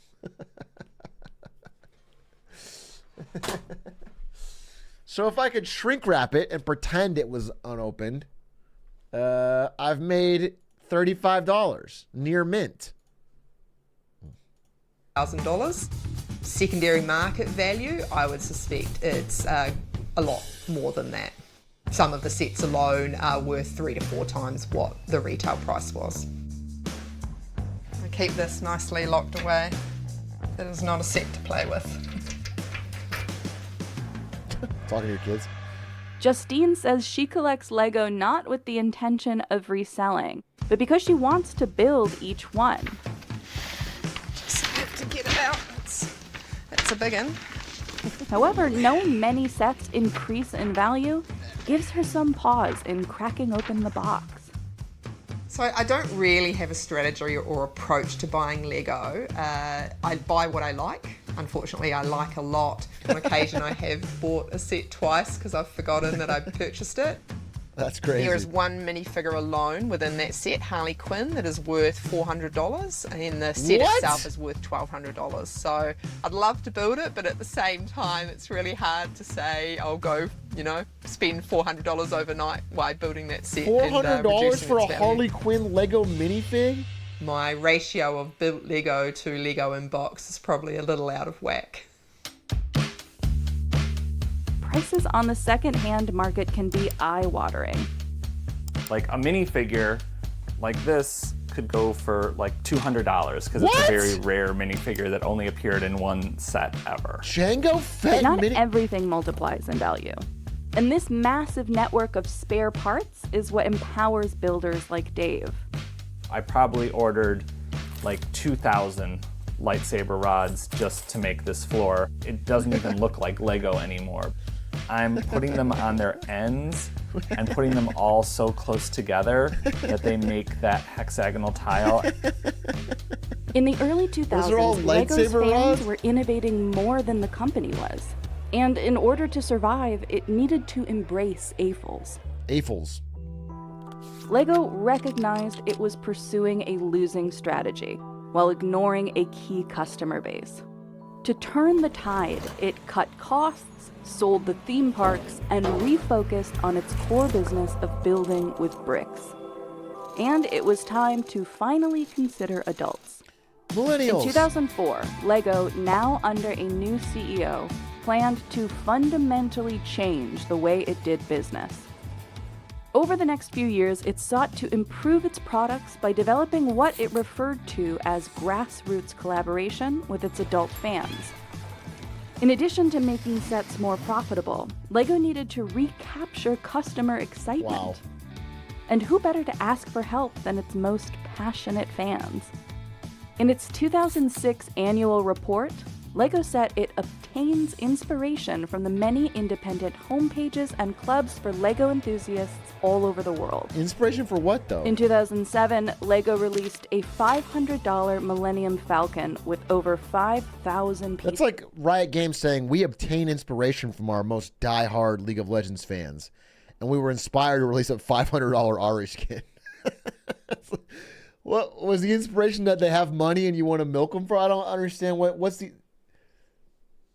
It's not even a new like it's just a re-release. Recommended for ages 16 and up. This marked a jump in set complexity, price, and target demographic. Inspired by their wallets. To put this change into perspective, the 1999 Star Wars pod race set cost $90, had 896 pieces, and listed an age range of 8 to 12.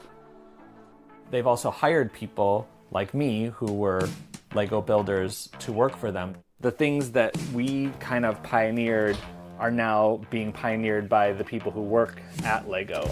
So it's much more exciting because the techniques in LEGO sets have become more advanced. And you learn more when building a LEGO set than when you did when you were a kid and the sets were simpler. When fans are running, but like a the kid's thing not that going to they're want a to do fan the of, 2,000 they piece can ones. expand it in ways that they know other people will enjoy. This is the start of the company's third turning point, getting kids and adults excited about LEGO. To achieve this, LEGO released bigger, more interesting sets and expanded its licensed products. Brand tie-ins in LEGO sets work phenomenally to get people interested in purchasing the set. 2000. People that are fans of that particular brand might purchase the LEGO set that wouldn't normally buy Legos. This strategy coincided with an explosion. Dude, I feel like Magic's been doing this, where I feel like so many people that didn't play Magic are getting into it because of all the crossovers they've been doing, like the Lord of the Rings one. And this last set wasn't crossover, but it was, they made it really friendly and appealing art style. It's like, no, it doesn't have like, dragons. And they just made it all kind of like cute and furry, and it's basically like a Red Wall tie-in, and people are getting in. Like I feel like the amount of people I see at the events is higher. They're gonna do I think a Doctor Who. They're doing all the ones. Yeah, I think it's kind of been working. Explosion of pop culture fandoms and a growth of what's referred to as the kidult industry. Kidult industries are... Kidult is such a more demeaning way to say millennial. Just call us millennials, bro. It doesn't have to... I don't want to be called a kidult, dude.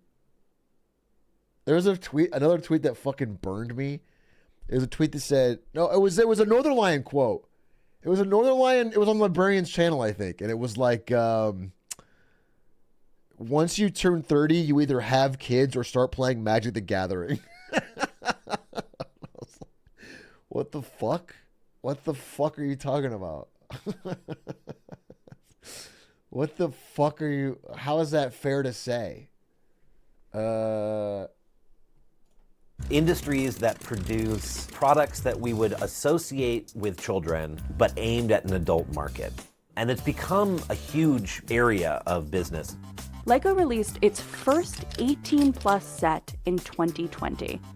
And since then, the company has released dozens of products each year, clearly targeting adults. Some of these sets, like the Star Wars AT-AT, 18 are plus, yeah, they're complex, pornographic with Legos. thousands of pieces and a price tag to match. Others feature themes like dried flowers that try to appeal to older builders. These sets are also perfect to display once you've built them. I display my Doctor Who Legos because I want people to know that that's an important part about who I am, and I'm proud of that. Previously nerdy things and hobbies and fandoms are absolutely a part of mainstream popular culture today.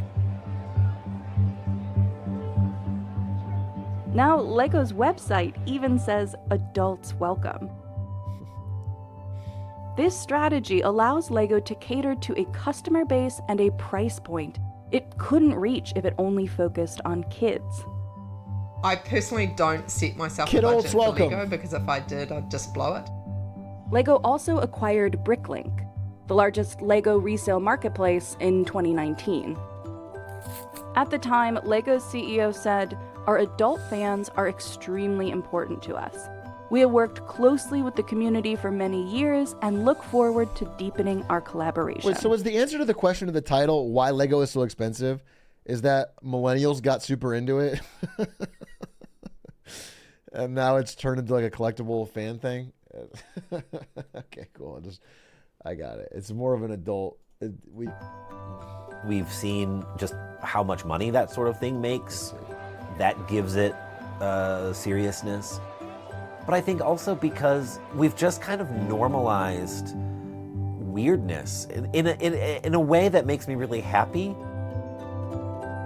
It's heckin' cool. I really never cared what the age was on the Lego set because I was like, I want the pieces. I just want the pieces to build. But it's good messaging, I think, from Lego to say, like, this isn't just a kid's toy. This is for adults too. And for me, it didn't matter, but I think for a lot of people, it is welcoming. You made a dating app around Lego Kidults that's going to make money before the end of the year. You should call it Bricked Up. That's free. I'll give you that for free. That's... And LEGO's plan to save the company worked. 2 decades later, the company boasts nearly 10 times the revenue. But amid this success, profits weren't the only number going up. Oh? Walking down the toy aisle and seeing Lego sets priced at hundreds of dollars can be alarming. But is Lego actually more expensive than 10 or 20 years ago? To answer this question, let's look at price per piece. That's the price of a set divided by how many pieces are included. It's not a perfect measurement, and it doesn't include minifigures, but think of it as a broad look at the value of a set. Remember that 2007 Millennium Falcon? That had a price per piece of 10 cents. A decade later, LEGO released a new Millennium Falcon with over 7,500 pieces for $850 and a price per piece of 11 cents. Okay, that's not bad. That's just 1 cent higher. And adjusted for inflation, it's actually 1 cent lower. Okay. Some set themes are more expensive than others, but the price per piece has remained surprisingly stable over the past 20 years. So they're not even more expensive, really. They're just bigger. Ironically, some of the worst value sets are ones designed for young children, like Duplo. This set has a price per piece of $1.30. Stupid fucking kids. So why are sets more expensive? They're much more complex. This chart shows an increase in average set prices since 2014. But it aligns with an increase in average pieces per set since the same year. They could... Jeez, even since since COVID, dude. They made Legos like massively more complex since COVID. Like, this is relatively flat for 10 years and then it spikes. Could do a Millennium Falcon for $30 and it wouldn't look as good and it wouldn't be as big. But they know that they can do this big one because there is a market for it. So if you're walking through Target seeing high prices and thinking that Lego is expensive, you're not entirely wrong. Since 2020, LEGO has released significantly more sets that cost over $300. But it's also releasing more sets overall. About twice as many annually as it did in 2008, and about 4 times the amount it released in the 1990s. I wonder how much the market can support. There's a lot of companies that started doing things after 2020 that are right now starting to run into tailwinds. Or like they did way more expensive, they raised prices, they changed things, they pulled the future forward, and now people are normalizing a bit. I wonder if Lego's going to run into some trouble in the relative future. People, I don't know if the market can bear that many new $800 sets a year or whatever, you know? Headwinds, I'm sorry. Yeah, headwinds. You can have unlimited pieces, but it's also fun to like just build with what you have. And sometimes the limit of what you have is more challenging than building with unlimited pieces. Once in a while, I'll be working on something and be like, well, is it worth it for me to go buy more of this, or can I find another solution for it with what I have so that I don't have to buy more of something? If you can't find a solution when you have what Lego is about, is 50 grand worth of Lego pieces in your... Can I solve it this way? Is there another way to solve it? Or is there a third way that I haven't even thought about yet?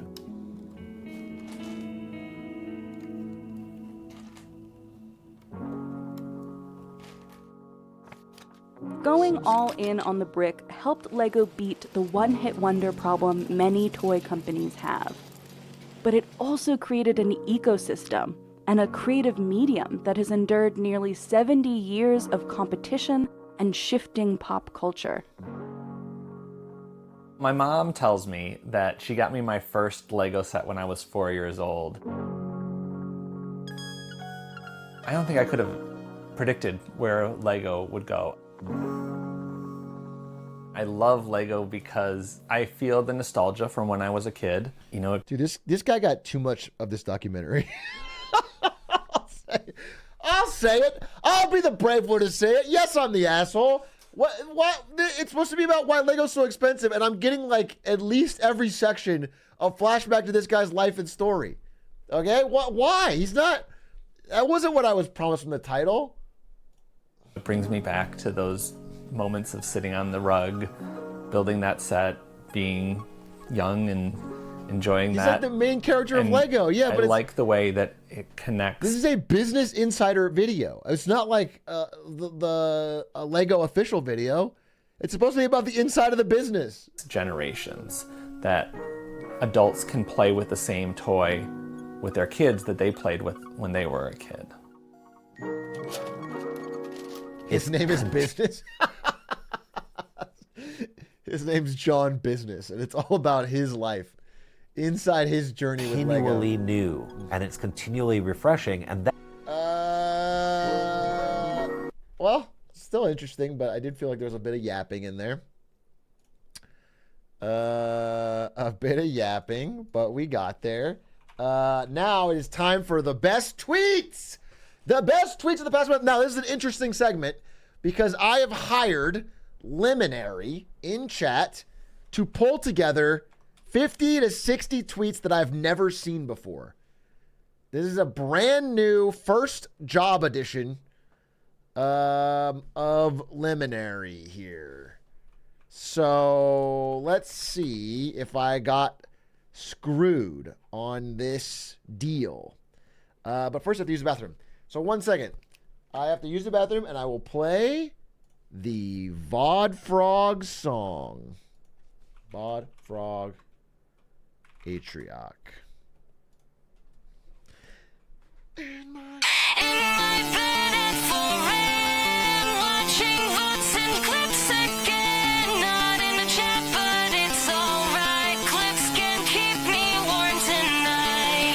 I'm a Vod Frog, believe it. I'll see when it's completed. All I do is watch and envy. From afar, no YouTube sent me. 'Cause I'm a Vod Frog, you know it. I'll wait till clippers show it. Up all night at 4 in the morning till Mr. Streamer he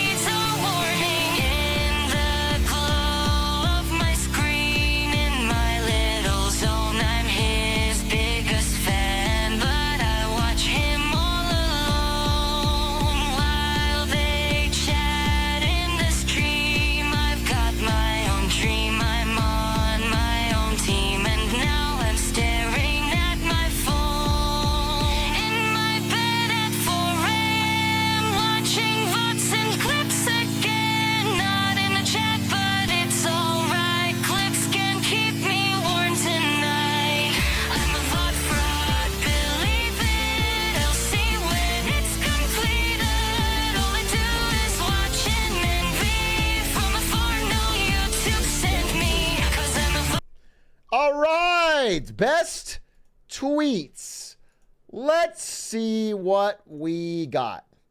Dude, if I have to encounter the problems of this Intel CPU one more time, I'm going to lose it, dude.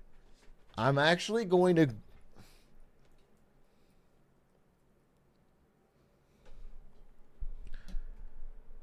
Robert Stacks, thank you for the gift. Sorry if I missed it. Thank you very much. Appreciate it. Okay, let's see. Let's see what we got, folks. Liminary's big judgment. Best tweets all month 2024. Okay. Dude, I actually think, this is crazy. I actually think this Intel CPU sucks. I think you guys are right. I literally want to apologize because you guys said get the AMD and I said no, it's not a problem. Like, who fucking cares? And now I think it literally is like burning itself out.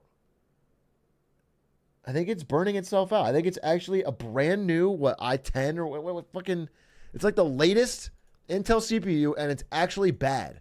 And when I open a new Chrome tab, it goes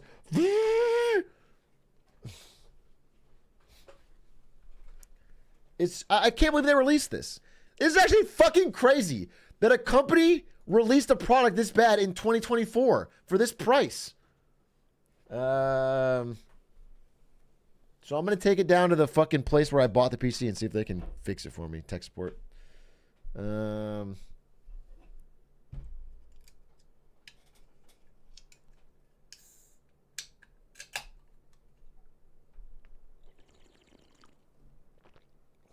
Or what if it explodes live on stream and then I get a wrongful death lawsuit?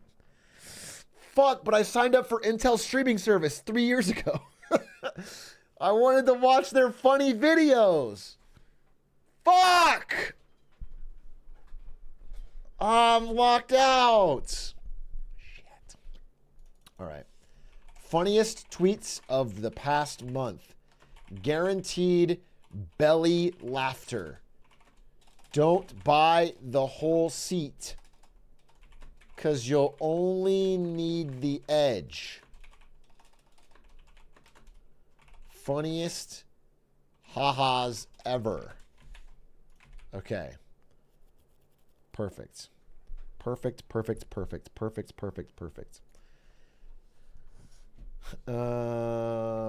you really can't hear the word edge without...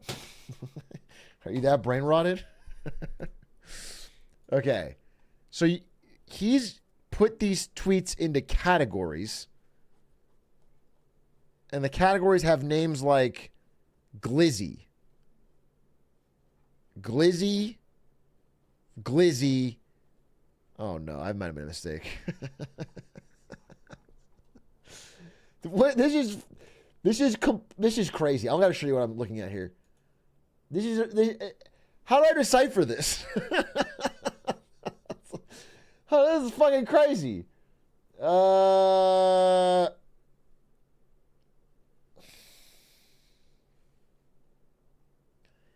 That's August? We're in August, bro. We're not going to do the old ones.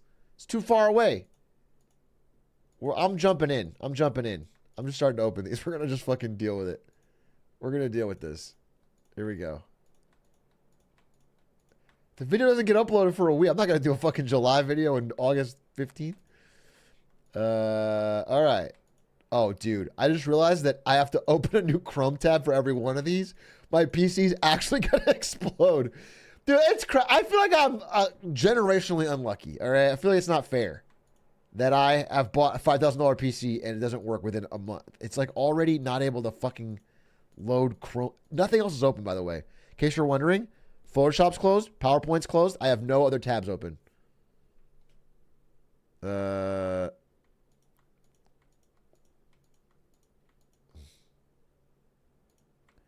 Just build your own PC. If I built my own PC, I would have bought the same Intel card.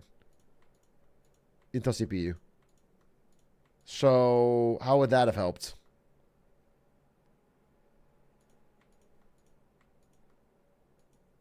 And it would have had a worse cooling system, too.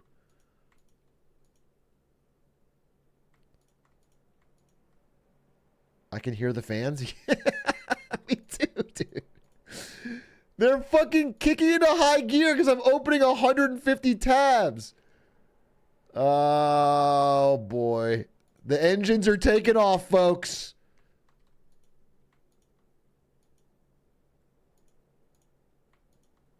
Okay. All right, fuck it. We got like 40 here. We'll just start with these, okay? Ladies and gentlemen, without further ado, the funniest tweets of the past month, courtesy of a new hire. Let's see how they do. I have not seen any of these, so we're going in a little blind. It is entirely up to Luminary whether or not we have a good time. These are the funniest tweets of the past month. Let's find out. It's unsorted. Without further ado, the first tweet. Dave Rubin says, whoa, this is big. Remember Kamala, the wrestler from the 80s? His real last name was Harris. Think about it. I could not believe this is a real post, but it is. I love the idea that she changed every identifying feature except her first and last. Yes. She fooled everyone, but couldn't change the name. You know, if this was true, it'd be an insane story. The Ugandan giant, Kamala Harris, becoming president. The continent of Australia was a mistake. Why? I am white, I am straight, I am a man, and I'm voting for Kamala Harris. If this offends you, toughen up. Drew, you live in Australia. I'm speaking about voting in a metaphysical sense. Yeah. Okay. Okay, Drew. Thanks for weighing in, Drew. Very brave. Me when I try to do a Borat impression to make the prison warden laugh so he'll spare me from the lethal injection, but I suck at doing impressions. Such a crazy caption. What an insane caption. And the guy looks sad. Okay, I'm a little nervous. My wife. That's so dark.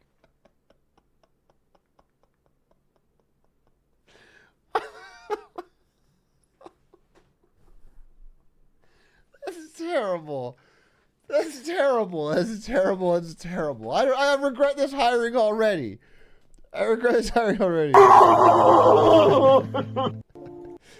terrible. Sitting on a bus is kind of how I would imagine it's like being in someone's pocket. A little bit of jostling, but you'll get there. Tug on a little thread when you want to leave. It's got more likes than anything I've ever tweeted. This got more likes than anything I've ever tweeted. It's just a random high thought. This person follows me. Who is this person? They follow me. You can't see. Wait, look. This is fucking classic Atrioc chatter. Hi all the time. Found a 2005 photo of the Taco Bell menu on someone's PSP. Damn. Take me back. You know what I'm saying? Take me back. Take me out, as you might on a PSP. You could get 2 chalupas for $4.19. How about that? How about that? Joe Biden took this from us. It was his one goal. Did you guys know that Joe Biden wrote an essay in college about his long-time passion to advance through the ranks in politics to become president so he could raise the price of fast food?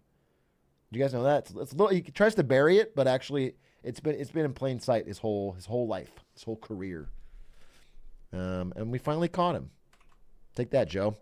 The British should make this guy their prime minister. Dude, at the rate they're going through prime ministers, they probably will. I feel like by 2035, every British person will have a chance to be prime minister, and they will all fail at it spectacularly bad, and they will all hate each other because every British person actually hates any British person in power. And now viewers, right? Let's see. Okay, let's see. Who is this guy? Happy Friday afternoon. Now we've done it. We've got to the end of the week. We have locked up our warehouse. We have parked up our vans. We have logged off our computers. And I've quickly popped into my favourite local pub for a cheeky pint of beer. And look, a little bit of early dinner because the wife, I love her dearly, but her cooking ain't that great. And we've got a stunning beef and ale pie, a bit of mashed potatoes, baked beans in a pot, which I think is wrong, but it's happened anyway. And of course, a bit of gravy. And you know me, I never look when I pour, because I am the absolute governor. And listen, guys, hope you had a great week. Keep on smashing life. Keep giving it 110%. And don't go home until you're proud. And listen, cheers to you all. You deserve it. A bosh. Holy peak, dude. Wow. Wow. British people are great. This guy would win. This guy would win the running for prime minister. But then he would get into power and he would fucking somehow leave the EU twice. Leave the EU twice. Fucking cut health spending and fucking start partying in Majorca. All right. Well, Abosh. I like that guy. He's funny. His meal looked exhausting. What is this? No caption. No caption. Okay. Jesus, please don't cry. This is JoJo Siwa dancing. I don't have a problem with this. I just did the stanky leg an hour ago. What am I fucking judging? This is not a problem. Whatever. People do weird dances on TikTok. I'm not. This is not. Now that being said, she's obviously not the world's greatest dancer, but she's gonna feel even worse when she sees this. I can't fit on the camera. But believe me, off camera, I did an incredible stanky leg. A truly stanky one.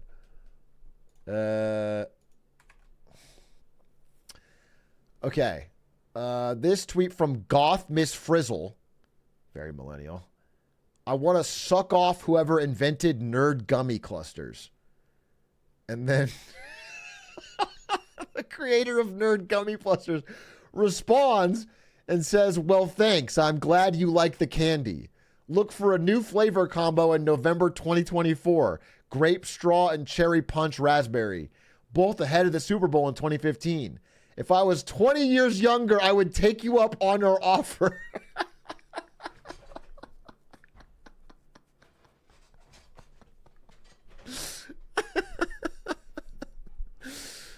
Oh my God, the inventor of Nerds Gummy Clusters saw my tweet. That's funny. That's funny that he found that. That doesn't even go. This is like at 319 likes. He just found this? Is he constantly searching Nerds Gummy Clusters to find? I'm so sorry. I never expected you to see that. My offer still stands.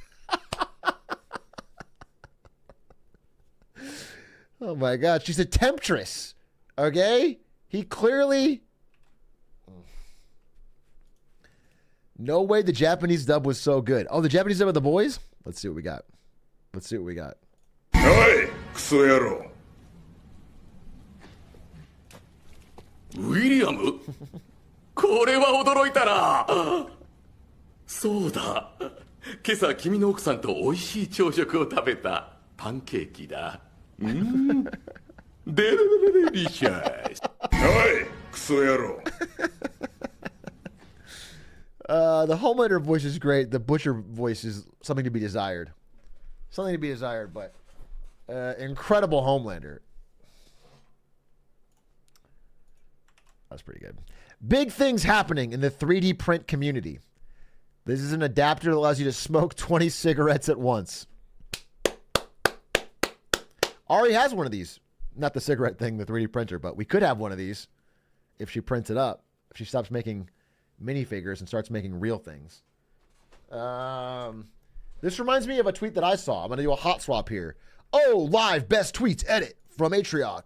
Bringing in new unsanctioned tweets.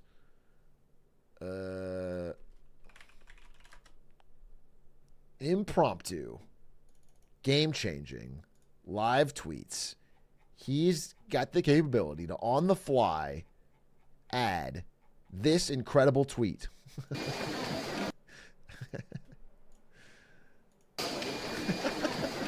So this step kind of blows my mind. Our friend here is testing each one of them. I'm not sure if it's for taste or volume or I'm not sure precisely what. I'm also curious if he is inhaling or if it's like a cigar, just quick taste test and exhale. 这些都没问题吗？你一天大概能测多少个？ And they say there's no good career for Zoomers. They say that the economy is not creating good jobs for Zoomers. And then you show me this. Insane. Quit complaining. 测平均7-8千吧。7-8千，多的时候呢？多的时候就1万多。10,000 你自己 vapes a 平时 day. 抽吗？那你下班之后还抽吗？下班之后。He smokes after work, of course. You gotta love what you do. If you love what you do, you'll never work a day in your life. That's based. That's based. All right. Back to this. Yeah, it's also unsanitary, right? Because are they... By the way, this guy also watches me. Wait, what the fuck? Luminary, how'd you find all the viral tweets of people that already follow me?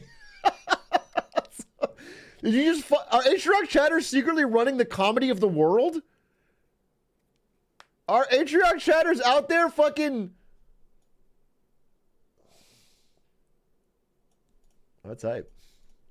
All right, back to this. This is from my tweet? Oh, this is my account. Dark Justin just gave us a glimpse today.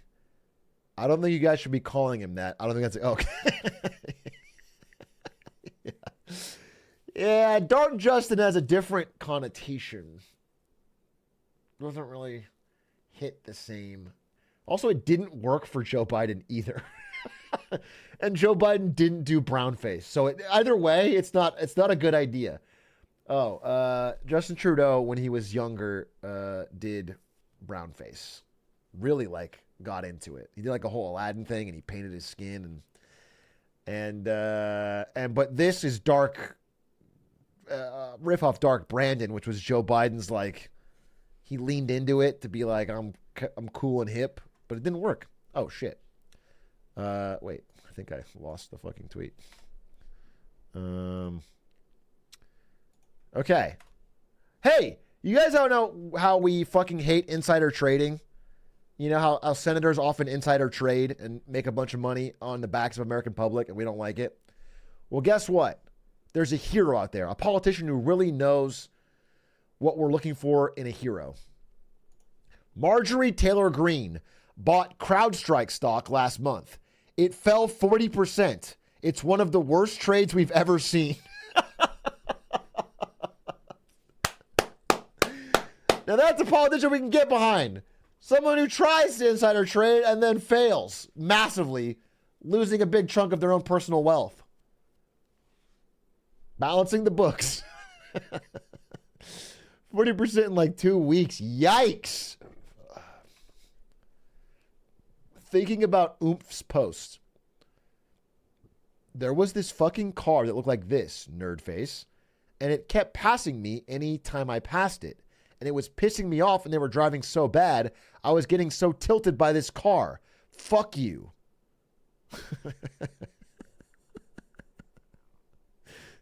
It's just a... It does have the teeth. It looks like the big buck teeth. Funny. Probably that Lego guy's car. It's insane how close the meteor was to hitting the visitor center. I get it. I get it. I get it. I get it. I get it. I get it. I get it. I get it. I get it. I get it. VP Harris's fundraising is bussin' for real. She understands the assignment. She'll protect fundamental freedoms and defend democracy, no cap. Donate below to maximize our joint slay. Yeah. Oh, this is real? This is a real congressman.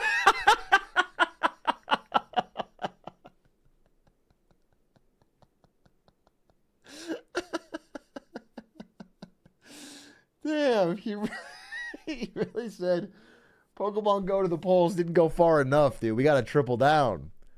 That's based. Wow. Insane. He really killed it. Okay, shoot. Maybe it's a brain tumor? A tumor in the temporal lobe could cause psychiatric symptoms. CT scan was clean. What else? Wernicke's encephalopathy? Encephalopathy. Patient isn't an alcoholic and doesn't have classic ataxia. You're all missing something. Okay, it's a house differential. 17-year-old female, 700 milligrams of caffeine and 7 hours of TikTok a day. Symptoms, anxiety, and depression.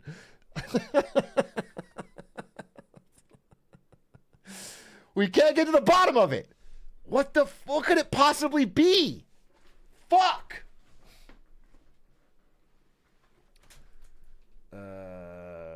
I can say confidently, and this is not a hot take or a new idea, but it's so true that, like, when you wake up and start your day by scrolling a bunch of short form video, you feel great the whole rest of the day. It really picks you up, gives you energy, gets you started, gets your mind in a good crackling pace. You're more productive the rest of your day. You're more confident. It's just one of those things that, like, they don't talk about it, and so they don't teach you. But it's like you really should be starting with a good scroll every day.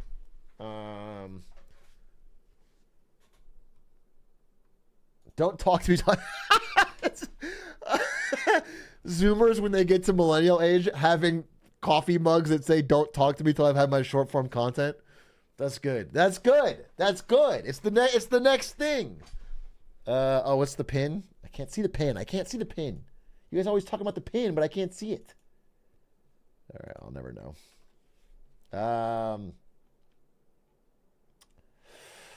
Oh. Just a chase response. Wait, I'm sorry, wait. Dog starts a house fire in Tulsa, Oklahoma after chewing through a portable lithium-ion battery. It's two dumbass dogs telling each other exactly.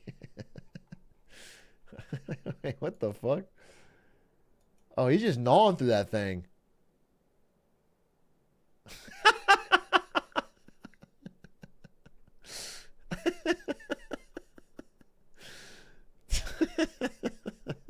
They're just staring. They're barking at it. That's funny. They didn't even flee the room.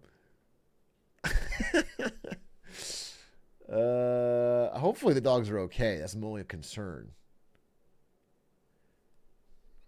Do we rule out that the dog is also a psycho and is planning to take the house down? Jesus Christ.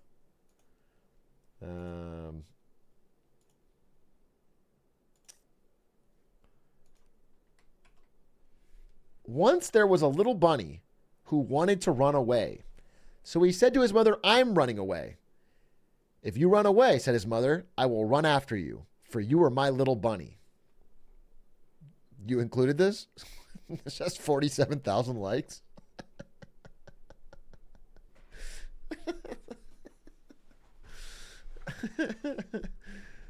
Okay. You guys are all saying Cinema Peak is so good. What if the mother bunny is abusive? What if the mother bunny makes the little baby bunny pretend to be sick because they have Munchausen by proxy and they use it for attention? Okay? We don't know. We don't know any of this stuff. So let's not. Well, what if it's codependency? What if the mother bunny should let the baby bunny... What if the baby bunny's college age and wants to leave the house and, like, go off to the world, and the mom's like, "You should take a state school and be close to home because you don't want to be far from it." But he, like, got into Bunny Harvard and she doesn't let him go. Okay? What if there's like a... Okay? Ruining the story. I'm just saying, we don't have enough. We don't have enough to know. Why are you assuming the worst? All right. What if it's like a really sweet relationship between the bunny and the little bunny? Okay. What if it's like the nicest thing you've ever heard? Bunny Harvard is just Harvard. Imagine being at Harvard and there's a fucking bunny next to you with his laptop out, not even paying attention, but still gets better grades.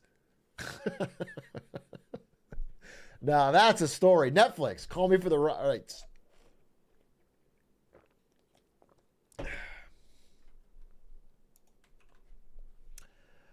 New 30 under 30 crypto guy criminal just dropped.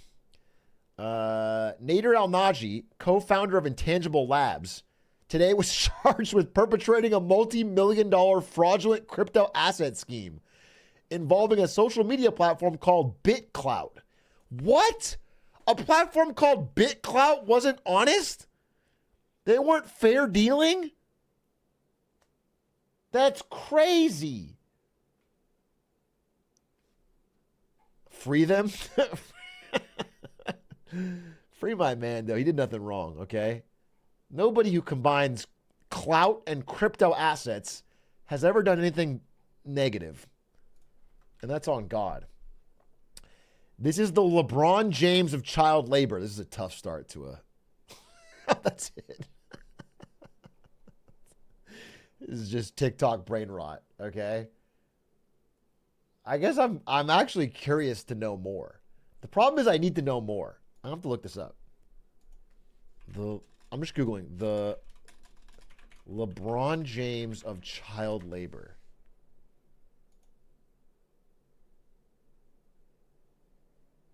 This child right here is the LeBron James of child mining. This is the child of coal miners back in the day, coming through like a doggy door holding two things in his hand. A toy gun and a pipe. This kid is so far and away above and beyond his peers, it's incredible. This child will have drinking thousands of Miller Lights and smoked thousands of cigarettes before most children are able to get down there and find their first lump of coal. LeBron James was on the cover of Sports Illustrated at 18 years old, and this kid would have been on the cover of the New York Times and every newspaper around the country back then. Not a single person in the history of the world has ever yearned for the mines harder than this absolute beast right here. That's true. That is a fact. You know what? I didn't believe him. I thought it was kind of brain rot, but now that I've seen the argument, it actually makes a lot of sense. It actually makes most kids seem just inferior in comparison.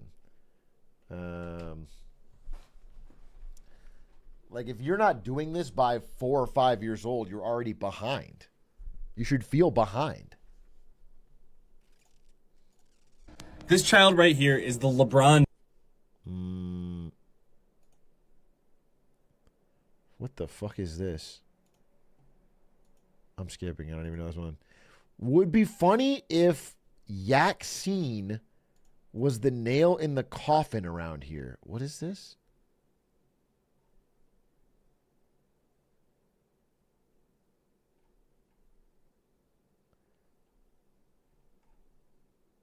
Oh, I don't know this person, but I guess Twitter is reportedly removing likes, comments, and reposts from replies.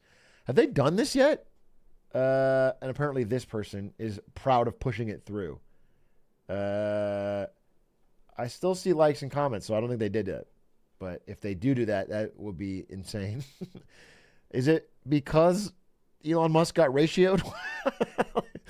Why the fuck would you get rid of likes on comments? What's the point? Or shares? You can't share a reply? The shares are the funniest part. Like, what if I say hilarious comment where I reply doo-doo as chat thinks is hilarious, and then they'll all retweet it and I'll get a fucking sick ratio? Why are we going to do that?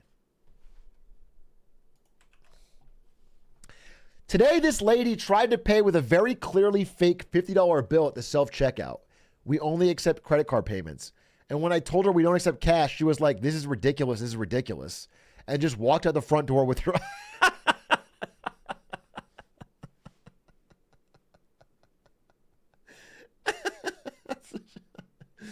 That's such a powerful scheme. That's such a powerful scheme. Reply is cringe, but what are you going to do? It's Twitter, but the top reply is always cringe. That's very funny. Harold and the Purple Crayon, as we all say. Opens with $6 million domestically. Bit of a flop. Hold strong, Herald heads. This is how they try to break us. They try to make us feel small, make us feel alone. But we're not alone. We're not small. Our imagination is our power, just like Harold in the film. We can fight back. Yes. Yes. And the best way to fight back is by social media posts. Not necessarily seeing the film because it takes too long and I don't really want to watch it, but I want to be part of the Harold Head community. They died for to make Sigma Funk edits. That was the purpose of World War I. Everyone thought it would be cool if we did one really big worldwide war. Because then everyone can like study it in history later and make cool things about it. And then it went so well, they did it again. Little known fact.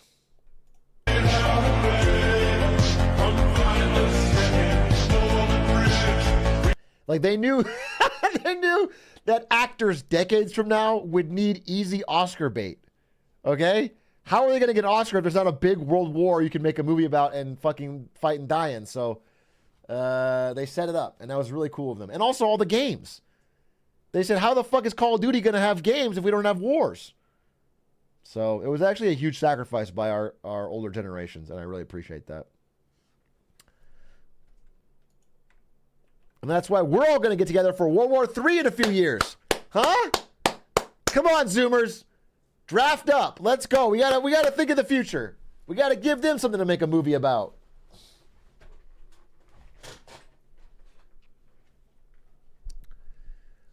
Balding men panicking about the markets. My guy, you're worried about the wrong recession. Why did you include this? Why did you include this? This feels, you knew I would read these tweets, so it just feels pointed. It's not literally me. I'm not even panicking about the markets. And I don't have a receding hairline. I just wear this hat all the time for no reason. So I don't know what the fuck's the problem. All right? You guys clearly have misjudged. My grandmother beat my ass when Michael Jackson died. I don't know why.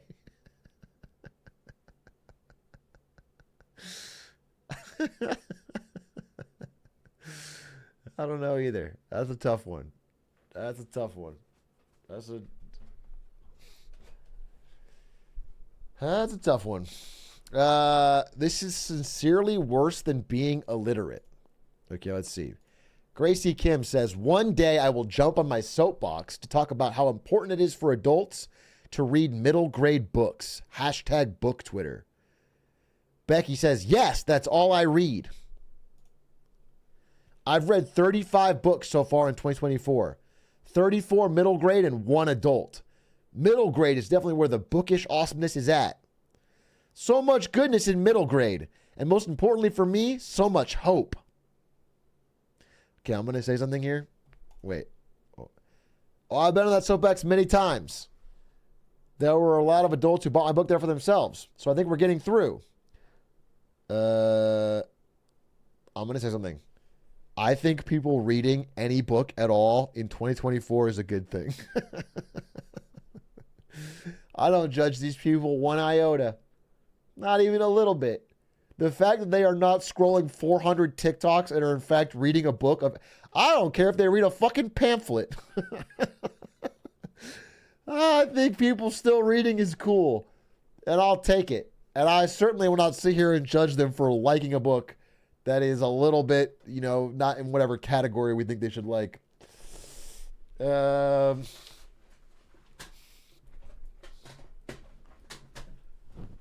These also could all just be fucking ChatGPT bots talking to each other, by the way.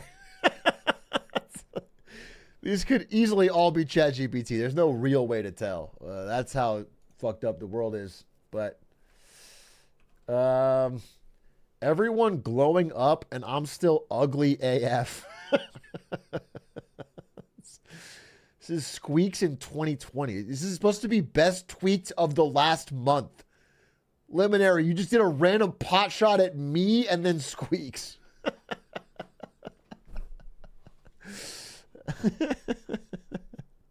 Fucking true. I'm gonna give it a like though, huh? Give that a fucking like in 2024.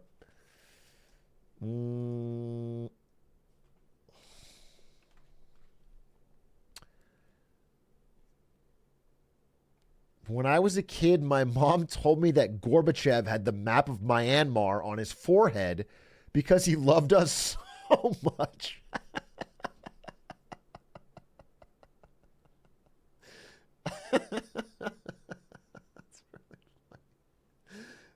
Because a kid might believe it.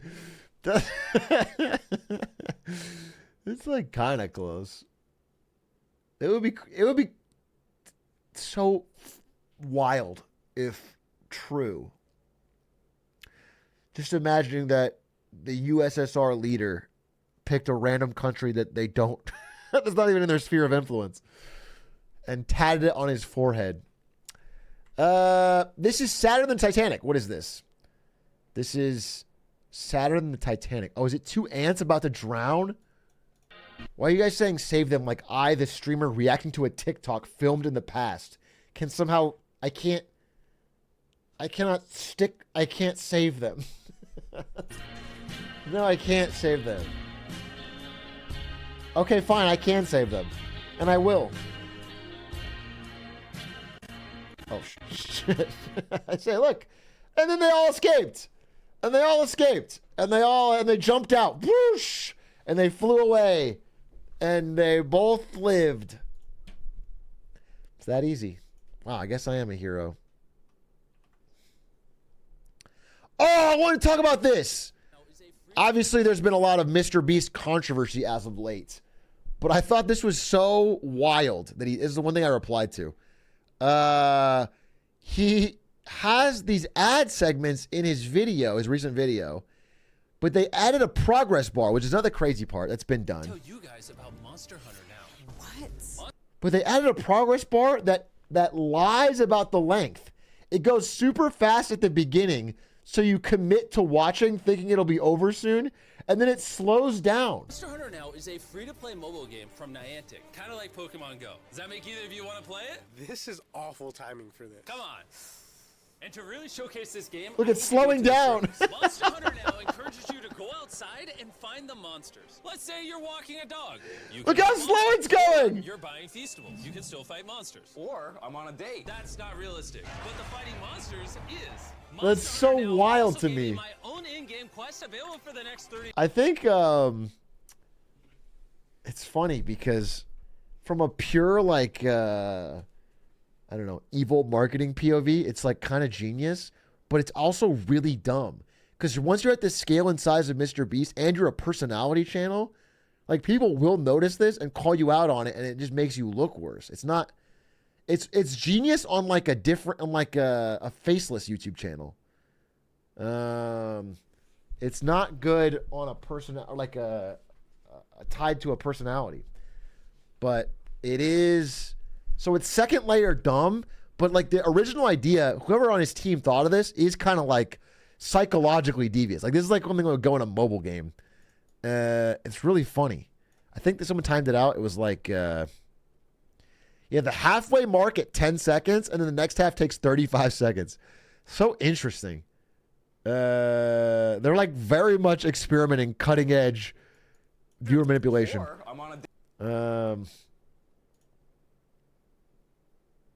Yeah, wild.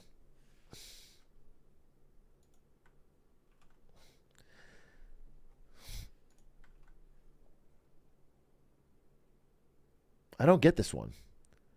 My man just sold his PlayStation 5 last week. Now he's selling his gun. And then it's this photo. I don't get it.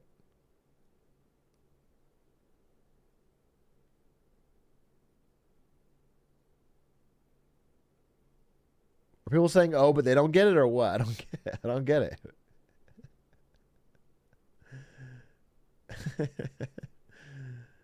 Piano Man? Piano Man doesn't have a PS5 or a gun in it. I don't get it.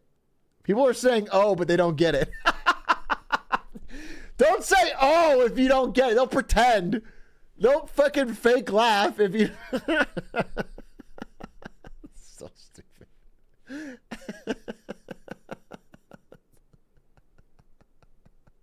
Oh, really? It's the funniest tweet we've seen so far. You guys are lamowing. You are losing your mind. You're owing. This one's the funniest. Explain it. Explain it. Explain it. Explain it if you fucking get it. If it's so funny, you wouldn't get it. Why wouldn't I get it? How can you can't explain it? If you know, you know. Explaining it would ruin it. All right, well, enjoy it, I guess. Enjoy it. Skip. They're copyright claiming clips of an Olympian losing gold because he's too hung. And it's January 1984. Yeah, we watched this. This was the guy in the Olympics who, well, I guess he got deleted. Yeah, I got taken down. It was the, I think, French guy who hit the fucking pole with his pole. and lost the gold. I guess. Or didn't he end up winning? Didn't he end up winning anyway? Or am I wrong? Oh, no.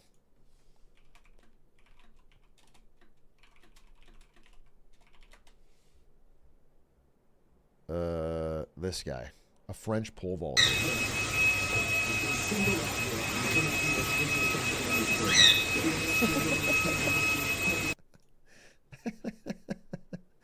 French pole vaulter Anthony Amirati, 21, attempted to clear the 570 meters at the Paris Olympics on Saturday, 3rd August. But in what was an unfortunate mishap, the athlete's bulge got caught on the bar. I can't wait until like presidential addresses are delivered in this voice. When you hear about you losing your job in this voice, when this you get your fucking notice, dude, to show up to the World War III draft.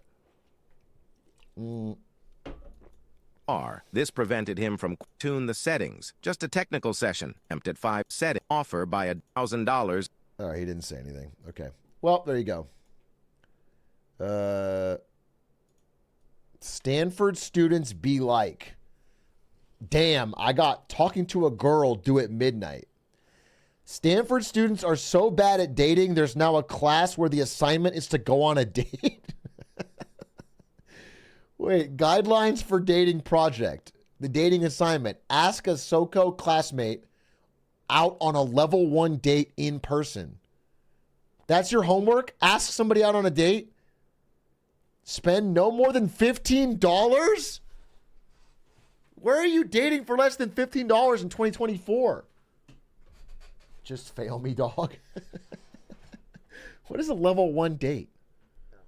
Then you have to write 500 words on it?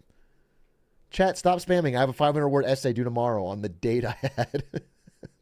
I took her to 7-Eleven. We bought a Slurpee. Okay. You're encouraged, though not required, to read pages 3 through 56 of Sherry Turkle's Reclaiming Conversation. If you're uncomfortable with this exercise or you're already in a relationship, you can opt out and write an extra reflection paper on Sherry Turkle's chapter Romance. Okay. Seems like a really easy class. Right? Even if you don't go on the date, you can just chat GPT a paper on Sherry Turkle's Romance. And then play League of Legends the whole time. You know? Sounds easy. Oh, the 500 cigarette adapter. Now we're talking. Now you're getting a good amount of nicotine. You know what I'm saying? I want to see a lung go instantly black. Like a healthy lung, and one inhale just instantly darkens it. That would be awesome. That would be a badass. If it can't do it in one puff, it's not enough. Amazed this chat GPT detection trick worked. Last year, Josh McCrane, a poli-sci professor at the University of Utah, gave his students a writing assignment that included, in indecipherable small text, instructions to include a reference to Batman. If they copy and pasted the assignment into AI, the instructions would be incorporated. Sure enough, a handful of students turned in papers with nonsensical references to Batman. I talked about this. That's crazy. You have to be so unbelievably lazy. You have to be such another tier of lazy to not even look at it when it's done. To not even look at the thing you're copy pasting in. That is so like last minute. You have to just at least glance at it. League levels of lazy? No, because I was a lazy, bad student at ASU when I was playing League of Legends, and even I would cheat at a higher level. Like I would do the thing where you could hex edit a Word file to make it unopenable, and then you send it in on time, and the teacher goes, "Oh, I'm sorry, I can't open your file for some reason. Can you resend?" And you get a whole other day to finish it. You know, or you send that on a Friday and then they do that. And then you go back on Monday. You're like, oh my God, I'm so sorry. It didn't work. Here's the file. Here it is. And you had a whole weekend to work on it. That worked all the time. But I had to finish the file. If I could just throw it to ChatGPT and all I had to do was proofread it. I'm going to start using that. Well, you just use this. Just do this and check for Batman. Important update. Well, not actually true. I mean, yeah, I think the U.S. did get first, tied for first with China. We'll take it. First, we'll play the traditional Chinese national anthem.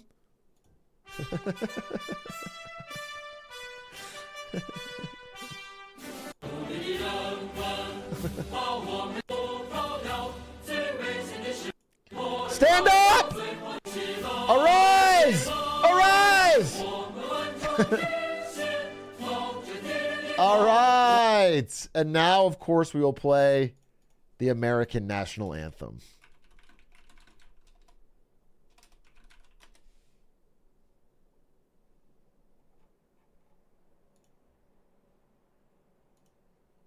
God bless this great nation.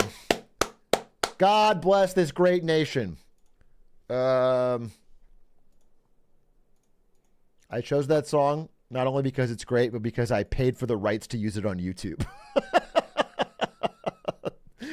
For the Squeaks thing. I spent the money, bro.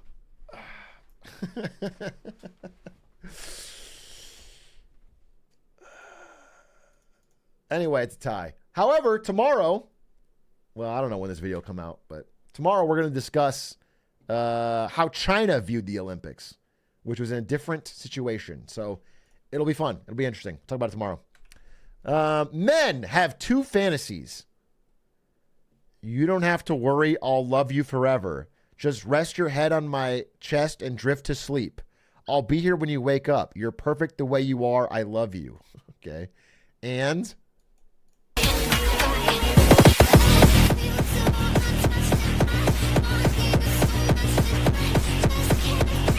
watching NL play Rumbleverse. I guess those are the big two. The big two. I'm sorry, Grimes, but what the fuck do you mean by this? I was just crying my eyes out the whole time, the whole movie, Grimes said, noting that she was particularly moved by the film because the character of Paul, Timothy Chalamet, reminded of her son, XAEA12. I just know X is going to have to go through all this really fucked up shit that sort of mirrors Paul-type stuff, she said. How is her son, with Elon Musk, going to have to go through Paul Atreides-type stuff? Is he going to have to fucking move with the sandworms? I don't understand what...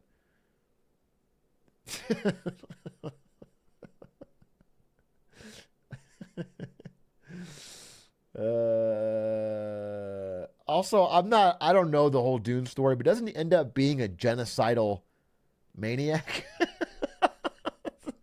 Isn't that like the fucking long term? Okay, that's a bad sign. That's a bad sign, Grimes. I wouldn't be surprised if that turns out when you name a kid like this, they don't end up doing good things. So obsessed with all the usual. Okay, this has been suspended, but We can guesstimate what happened. Obsessed with the usernames involved in this, and one of them is Hitler booty sex. So we got a hint at what happened, but we'll never know the full story. Hey, just so we're clear, if you decline a free replacement ice cream on behalf of your own kid, you're a psychopath. Dude, it's fucking Nick Huber again. This is the tomatoes guy, dude. This is the fucking tomatoes guy. Now, at this point, this guy, he does it to go viral. But it's the thing, he is an asshole. So he's not doing it like ironically, like in a super funny performance artist way. He's doing it in like I want to grow my channel. I sort of believe this, but I didn't actually do it. You ever hear him on a podcast? He is an asshole. He is this type of person, but it didn't actually happen. He just makes up these stories and then plays them up because he knows it gets viral engagement rate. Anyway, this kid saved up all week for an ice cream, spent $5, dropped it after the 5th lick. I didn't buy him another one. Life is hard. He took it well. They offered him a freebie and I declined it.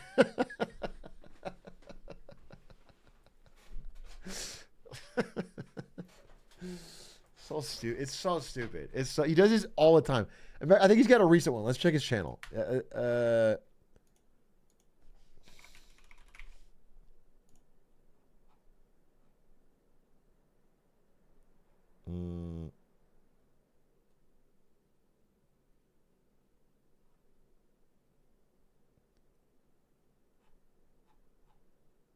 So many stupid ones.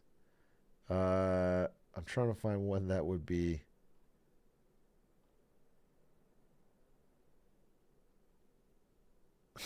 These are all so bad.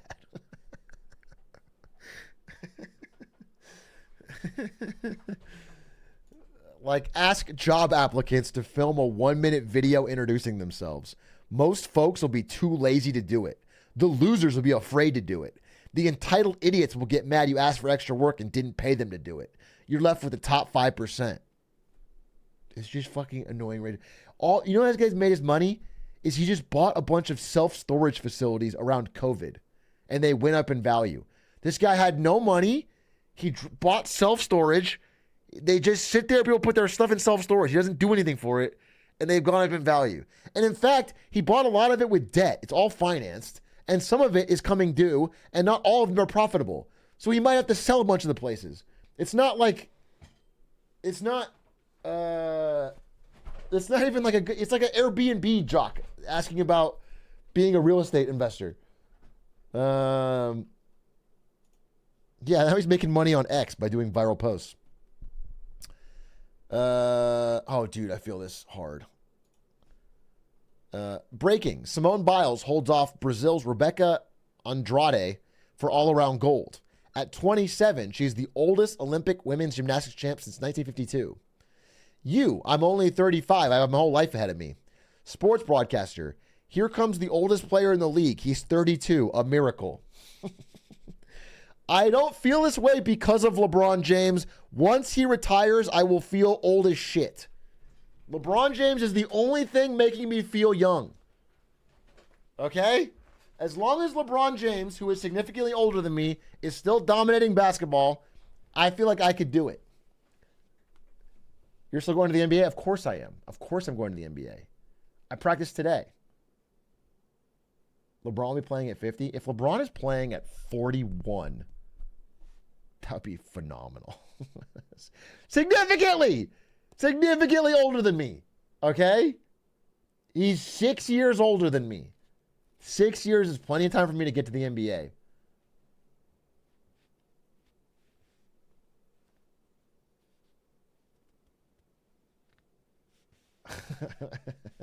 All right, Unc. Wow. I'm going to remember who believed in me. I remember Zast. Zast, when I'm in the NBA, you can come to the party. Okay? Because Zast believed in me. The ones of you that didn't believe in me, bad looking. Bad looking, dude. Speaking of the NBA, accidentally became important at work and it's ruining my life.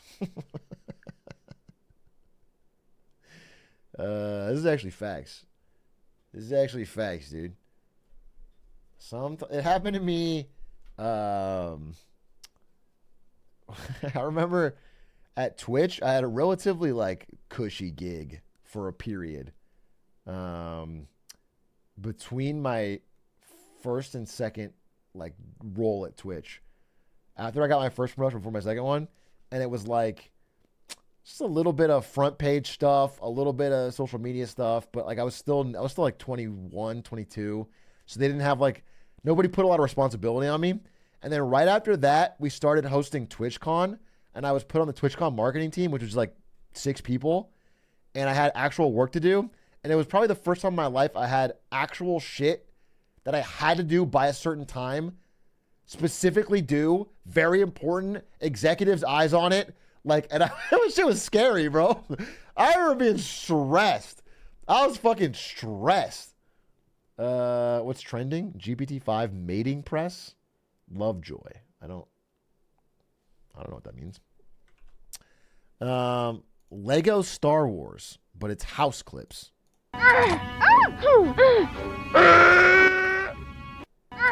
This is terrible. It's fucking terrible. This is fucking terrible. Don't.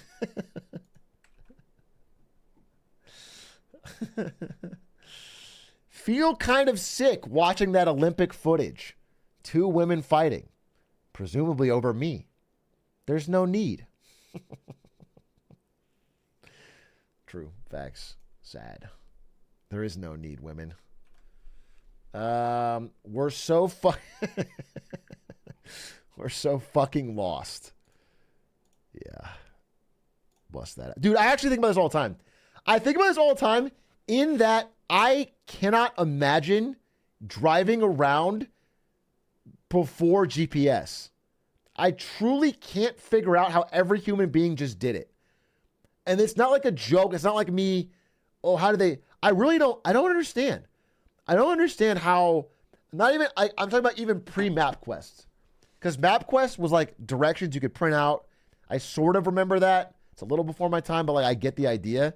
How did like people like in the 70s, how did they get like 3 families to go meet in the same spot? I just don't get it. Or like your friend says, come over, I live here. How do you get there? I feel like it would be so fucking hard. You'd have someone co-pilot with the map? That just seems like such a pain in the ass. I feel like you must get lost so often in like an unfamiliar town or somewhere new, or it just seems like a real fucking headache. And I'm surprised everybody had to do it. Yeah, wild. Being at a new job is so embarrassing for no reason. It feels like you're a new character on season 4 of a show. Yeah, I've never really had... I guess sort of when I started at NVIDIA, I kind of felt like this. Everyone knew each other and had their own things. And yeah, I kind of feel like that. But I was always a new kid. I grew up in a military family, so I'm very used to like... You just move to a new school. Everybody knows each other. And you're like, hey, what's up? You guys like Halo or something?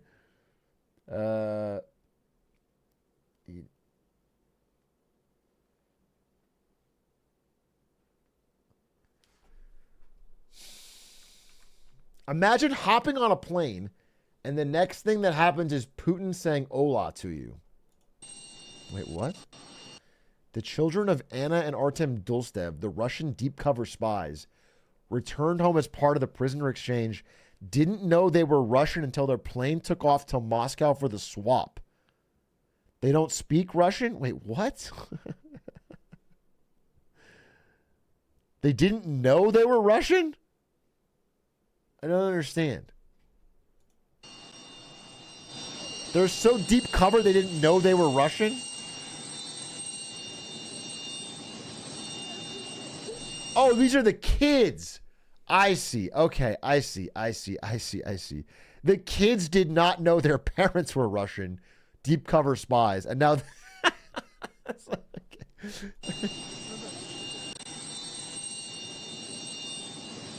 Does he say hola? I want to hear him.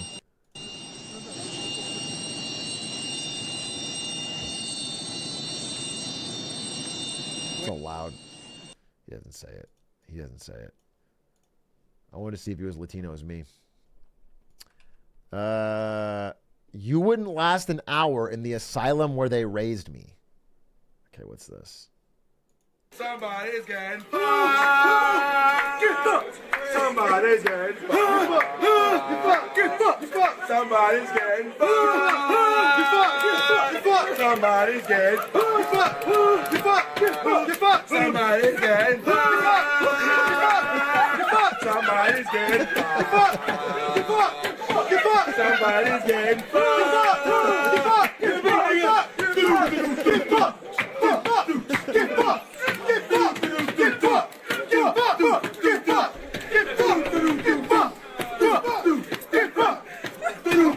You to Aiden?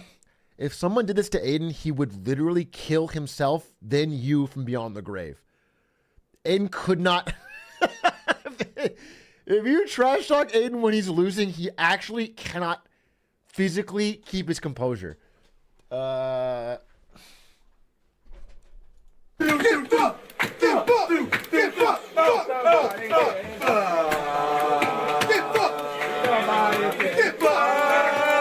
Somebody lose.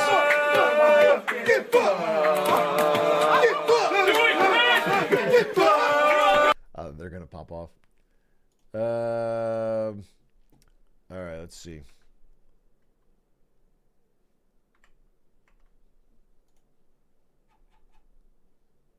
Can you open the last tweets from 53 in the blog? I just sorted it, please. What do you mean sorted it?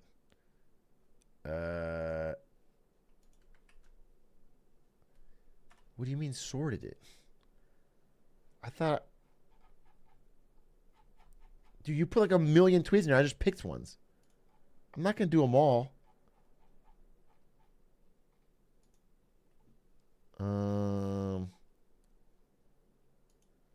This one? This one. This one. This one. This one. This one. This one. Okay, let's see. Oh, this is funny. Again, I've seen all the Sony leaked emails. This is Channing Tatum's real leaked email from the Sony leak. F you, Ted. Second of all time, biatch. Come on, Jump Streeters. We got Kate Blanchett with this box office. Bitches. Ah ha ha ha ha ha ha.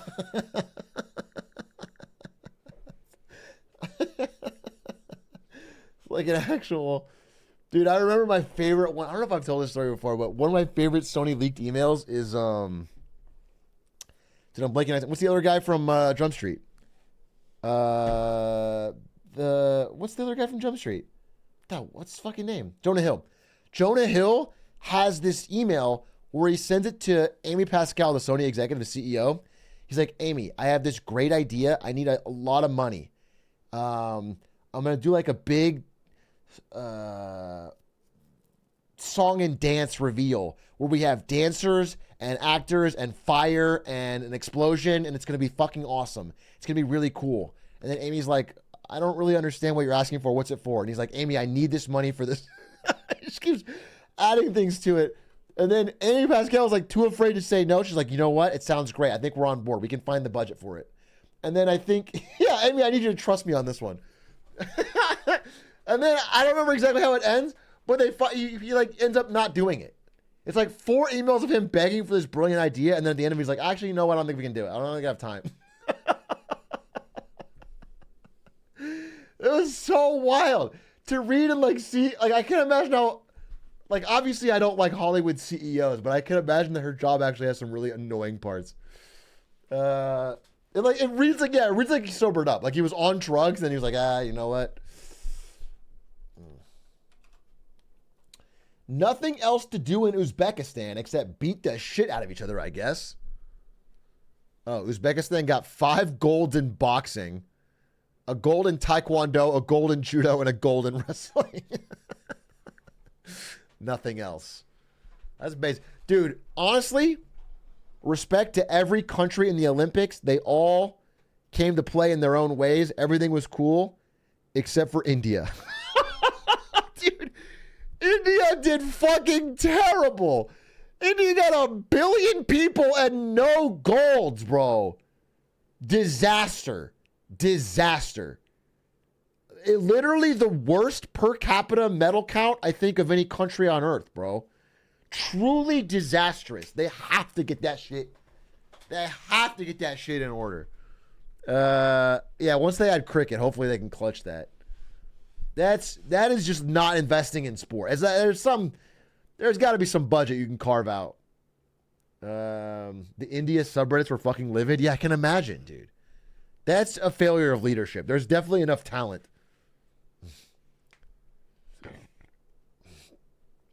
We got better shit to do than playing rich-ass sports. Rich-ass sports like running or boxing or what? That's not, no, that's fun. It's all sports, bro.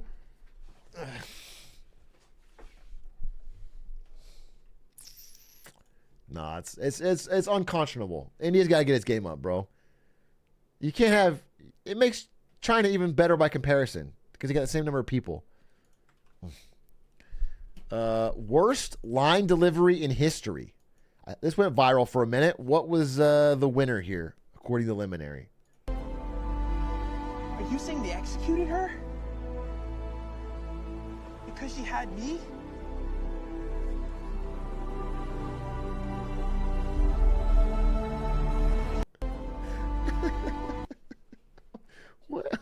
What movie is this? And why does Willem Dafoe have to act across from this?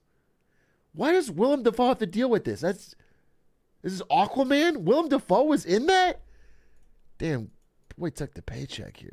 Look at it. That's real disgust on his face. He didn't even have to act.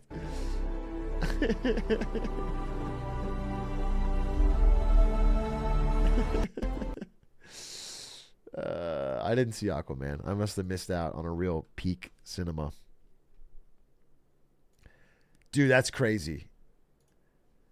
Who in 2014, who the fuck hits a bear cub with their car, prob by accident, and then brings it to drop in Central Park 10 years later? Well, it took nearly 10 years, but I got my answer.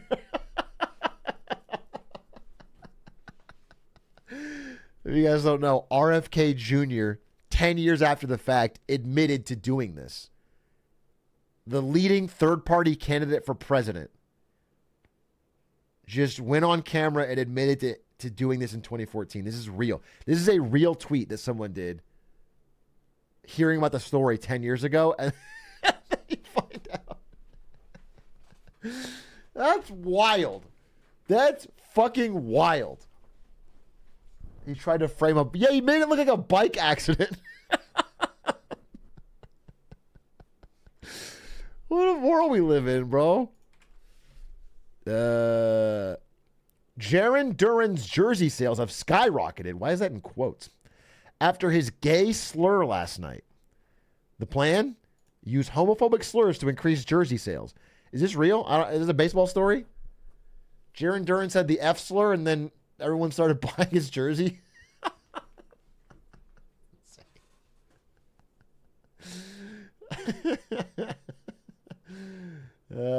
He's a Boston baseball player, so I guess he's playing to the audience. You know what I'm saying?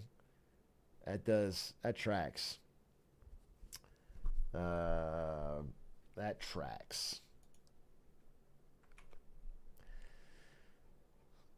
Nearly 2 years after the Nord Stream pipeline sabotage, German authorities have reportedly issued an arrest warrant.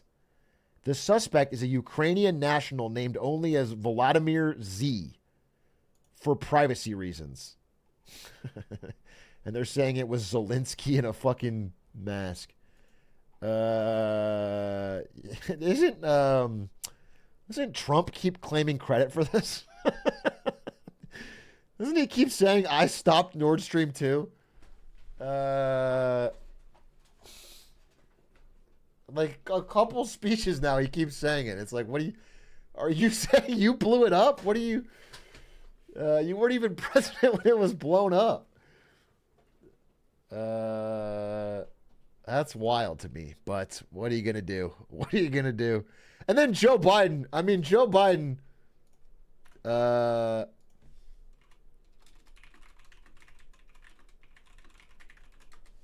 one. This is so funny to me. I'll take a question first. Maybe to not support the SWIFT measures? Let me answer the first question first. If Russia invades, that means tanks or troops crossing the border of Ukraine again. Then there will be no longer a Nord Stream 2. We will bring an end to it. How will you do that exactly? Since the project and control of the project is within Germany's control. We will. I promise you, we'll be able to do it. Fucking smirk. It's like, and then it didn't happen. So what do you want me to say, bro? What do you want me to say, dude? All I know is the Germans are not buying Russian natural gas. I'll tell you that. It's not happening. The reporter was caught off guard. It's like, what do you mean? What do you mean you'll...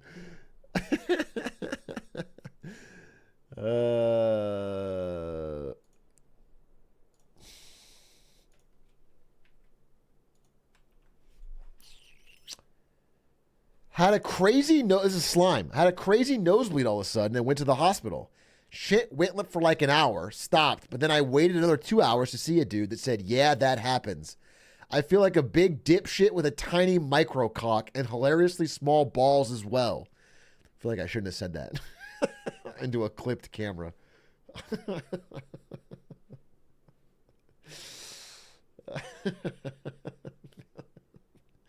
feel like that was a setup. Yeah, I mean, that's kind of crazy that your nosebleed stopped and you decided to wait 2 hours.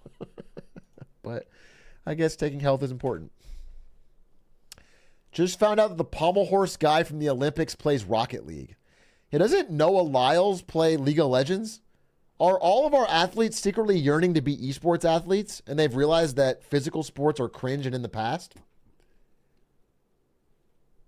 Is it perhaps a fact that gaming is superior in every way, and even the world's best physical specimens secretly wish they could just fucking grind games like us? I think the answer is yes. I think the answer is yes, bro. Simone Biles, relatable, glizzy-loving queen. If there's a glizzy, I'll find it. Okay. It may not come as a shock to you. I've been tagged in this post before. This may not be my first time seeing this. This may not surprise you, but people have fucking tagged me. And so I'm actually well aware of this stupid fucking post from Simone Biles. Gonna try and use a speedrun splitter for my morning routine to get myself to actually get out of bed on time. That's so cringe. That's so cringe. It's extra bad because these are things you need to do for a certain amount of time. You're not trying to speed run teeth brushing. You want to do it for 2 minutes at least. You can cut down on all of this stuff by doing a bad job at washing your hair, washing your face, putting on clothes. Yeah, you can do this. Do the skip and skip all of this. Skip brushing your teeth, skip hair washing, skip face washing. Sleep in your clothes. Holy shit. Sleep in your clothes. Wake up, hair's already dry. Boom, that's a fast speed run.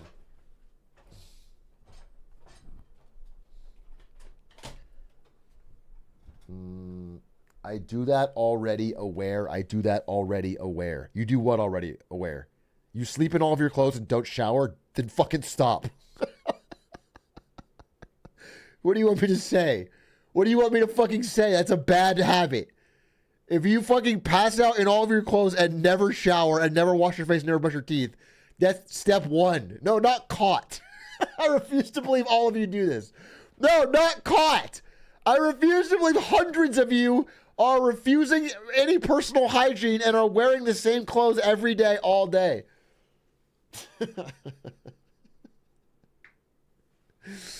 Okay. All right. Well, that's an easy fix. Just do this. Do these 5 things. You can save time by sleeping in the bathroom. Yeah, you could. This is genuinely absurd. I guess. It's kind of cute. I must live a certain way and it's not by submission. You liked Ashley's photo. Start the chat. Hi, what's your number? Say please and I'll give it to you. Before some loser beats me to it. Maybe you should say please like I asked. Forget.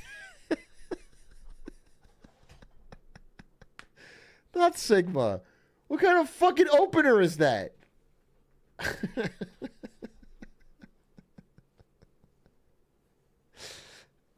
What? Why this line? What's your number before some loser beats me to it? So stupid. No. You don't have to just respond with please. You could have a little, I don't know, flirty comeback, but forget it. This is terrible. This is so checked out, bro. This is not grind set. This is like depression core.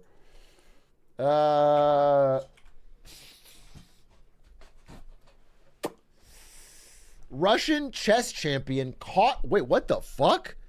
Russian chess champion caught on video trying to poison opponent. Can I watch it?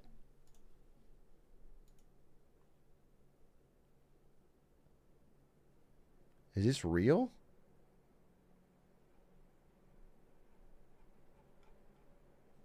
Wait, let's look it up.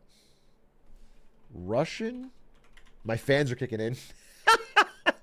Champion poison opponents. Fans kicking in, bro. Fans kicking in.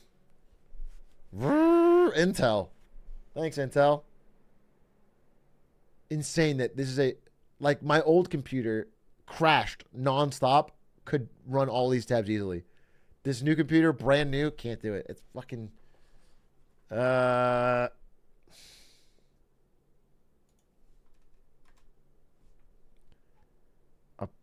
apparently. Wow, this is real, I think.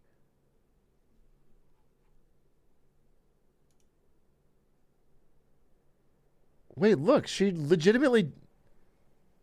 Wait, I'm not showing PC. She like sneaks in and puts mercury on her opponent's pieces.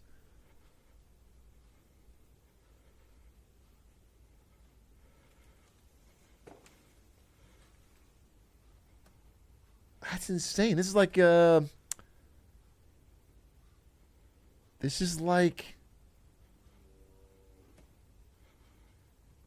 Nancy Kerrigan, you know? Her opponent was hospitalized? That's crazy. That's fucking wild. The Putin strategy, yeah. No joke. And then the final tweet, the final best tweet. I had a segment covering Tim Walz. This is Tim Walz's family. And Blippy Jacob tweeted, I know an Atrioc viewer when I see one. And got 6.8 thousand likes. He's talking, of course, about Tim Walz, not his son. This is an Atrioc viewer right here. You all look like this. You're all politicians. The final tweet of the month. Thank you, Liminary. Thank you, Liminary, for a couple great tweets from August.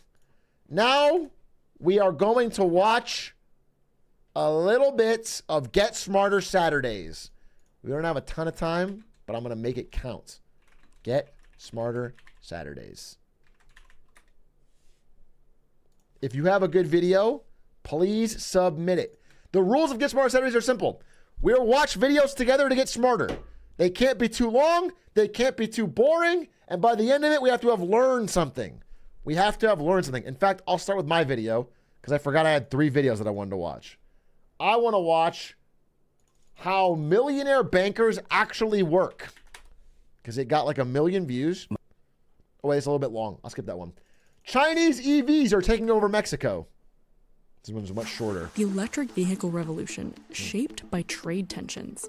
Concern around competition from China is weighing on American lawmakers and auto companies. China's growing global auto dominance has some lawmakers on edge.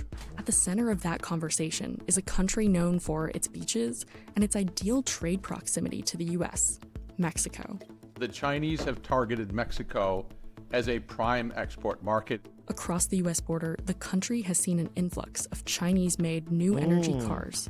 The Chinese automakers came to the country. That's crazy because people in my chat said that they weren't selling anywhere. Nobody was buying them. They all exploded. China couldn't move them off the lots. No other countries would ever pick them up. Very aggressively. And now some Chinese automakers, including Tesla rival BYD, are announcing plans to build factories in Mexico. But for the U.S., there's concern this might be a part of a larger strategy. The Chinese would love to access the U.S. market because there are profits to be made in the U.S. market. Yeah, I mean, there's got to be the strategy there of there's 100% tariff if it comes from China. But if they can find a way to make it in Mexico, they could avoid the tariff, bada bing, bada boom, flood the American market with Chinese EVs. Easy cash. Getting in directly to the United States market is tricky because of the tariffs and other obstacles. And so I think many of these Chinese automakers look at Mexico as a backdoor. Build the wall to keep the electric vehicles out. We gotta build a wall that blocks the EVs. United States of America. Washington has built a wall to block cheap exports using tariffs. But experts say these may only be buying time. This is a Chinese version of a Godzilla. Get ready. It's a Japanese reference. Coming and it's going to shake up the world. So how has Mexico become a hotspot for Chinese auto companies? And will the country become a pathway for these cars to drive into the U.S.?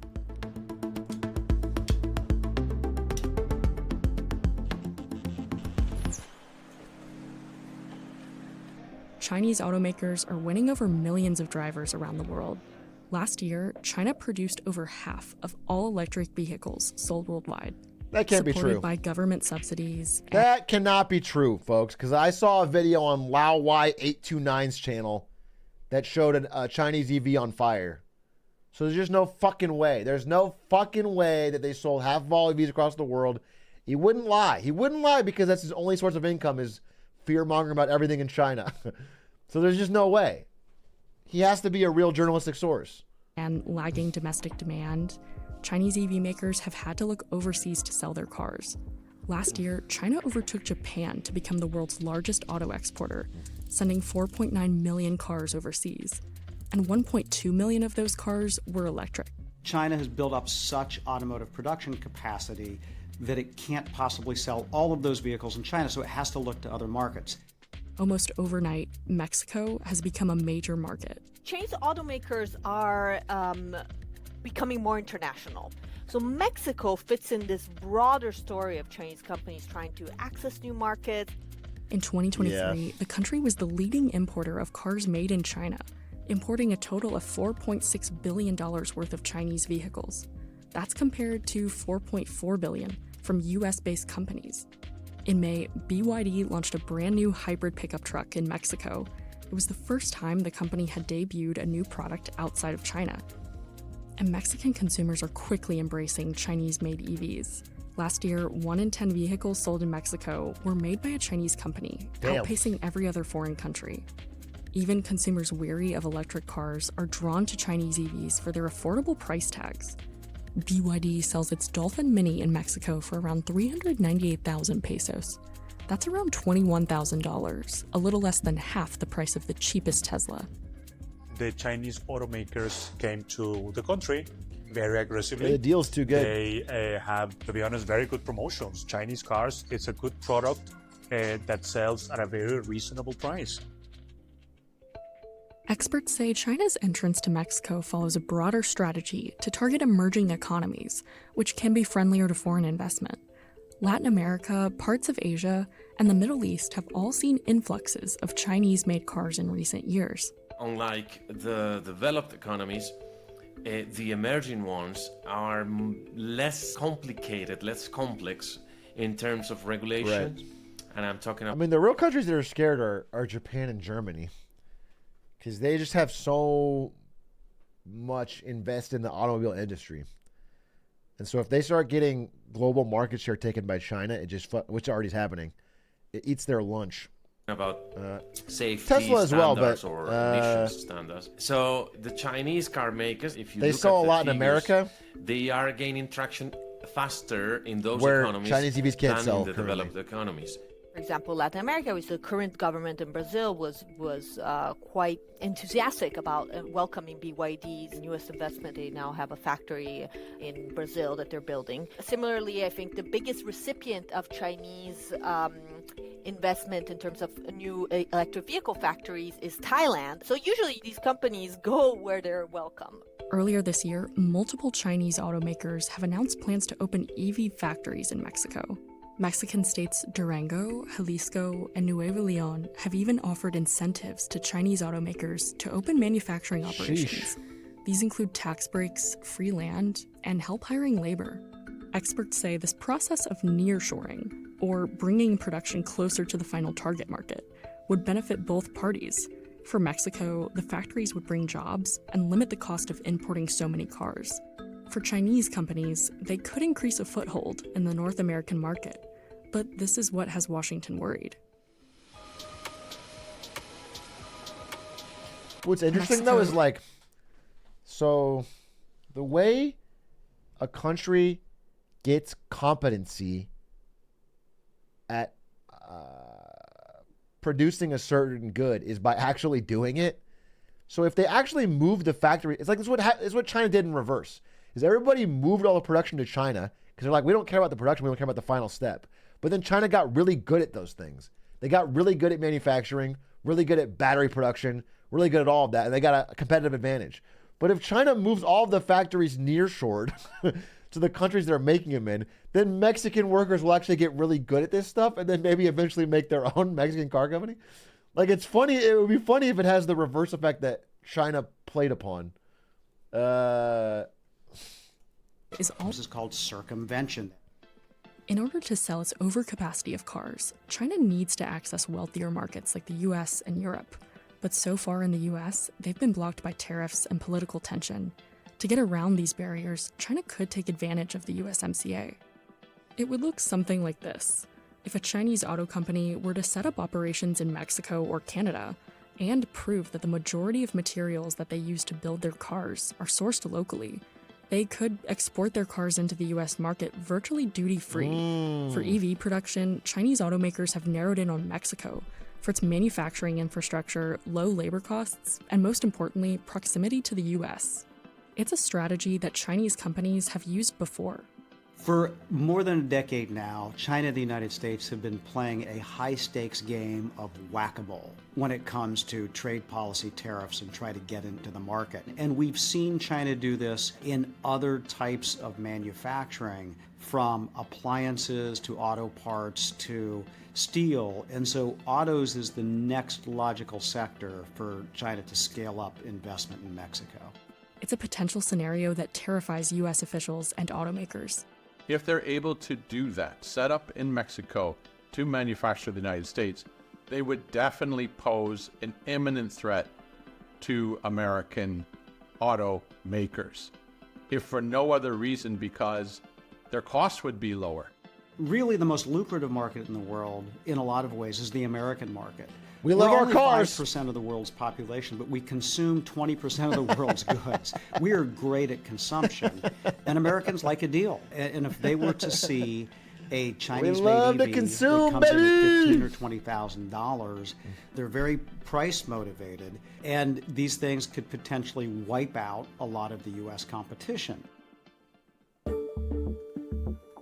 For now, none of the major Chinese automakers have begun building factories in Mexico, and many have stalled plans, citing tension with the US. The sentiment among the Chinese automakers I've talked to is that things are so tense between the US and China right now that now's not the right time to come and invest in the US. Not the right time politically, just too much tension. Mexican government officials have likewise paused incentives to Chinese automakers. BYD has publicly walked back intentions to enter the US market, at least for now. They're not ready. But then for BYD, we are ready. The USMCA is set to be reviewed. China, talk to me, okay? Here's what I'll do.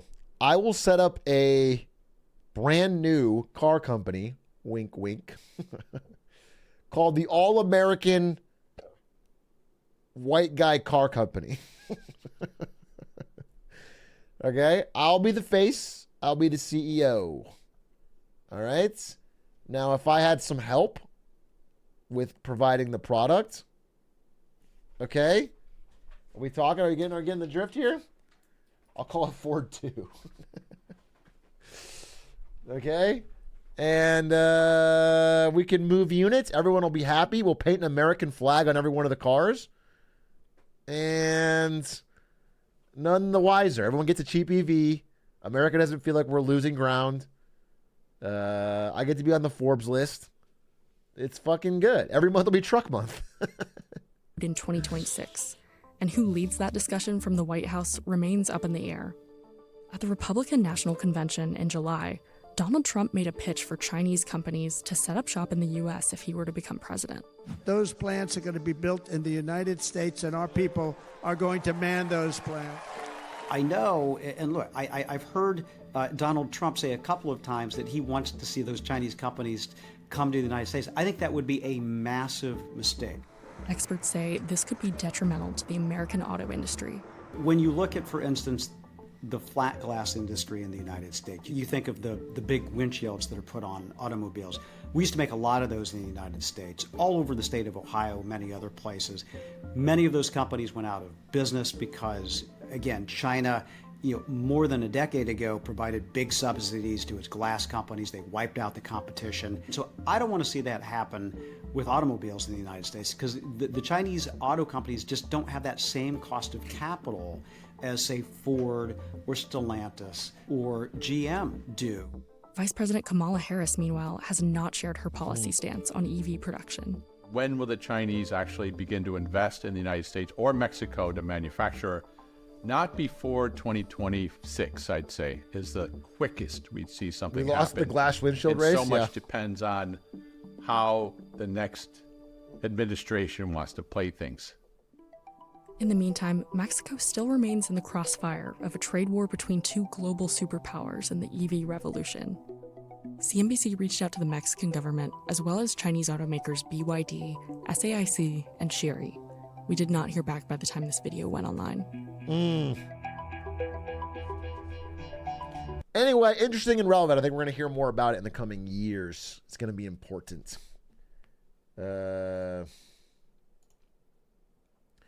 This just sounds like a lot of legacy companies are afraid of actual competition. I think there's a fair response to that. But you also have to understand that, GM, Stellantis, Ford have union employees, while ostensibly a BYD setting up a factory in America wouldn't, or in Mexico. And so they'd be able to undercut on price, even on that alone, even though they also make it better and cheaper. It's hard to disentangle the process advantage, which we do want to play a part, and the labor advantage, which we don't.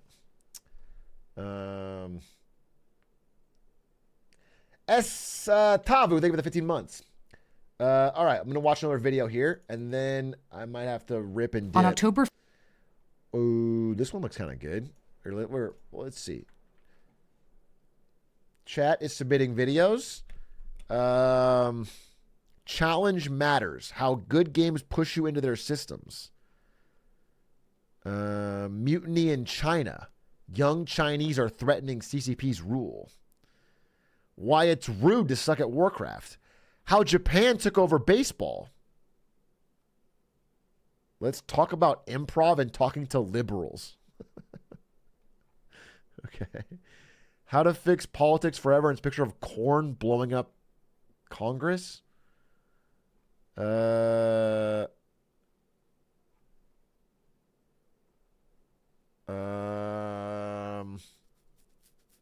We need something. China's new rifle is a disaster. China made a new rifle, but at what cost?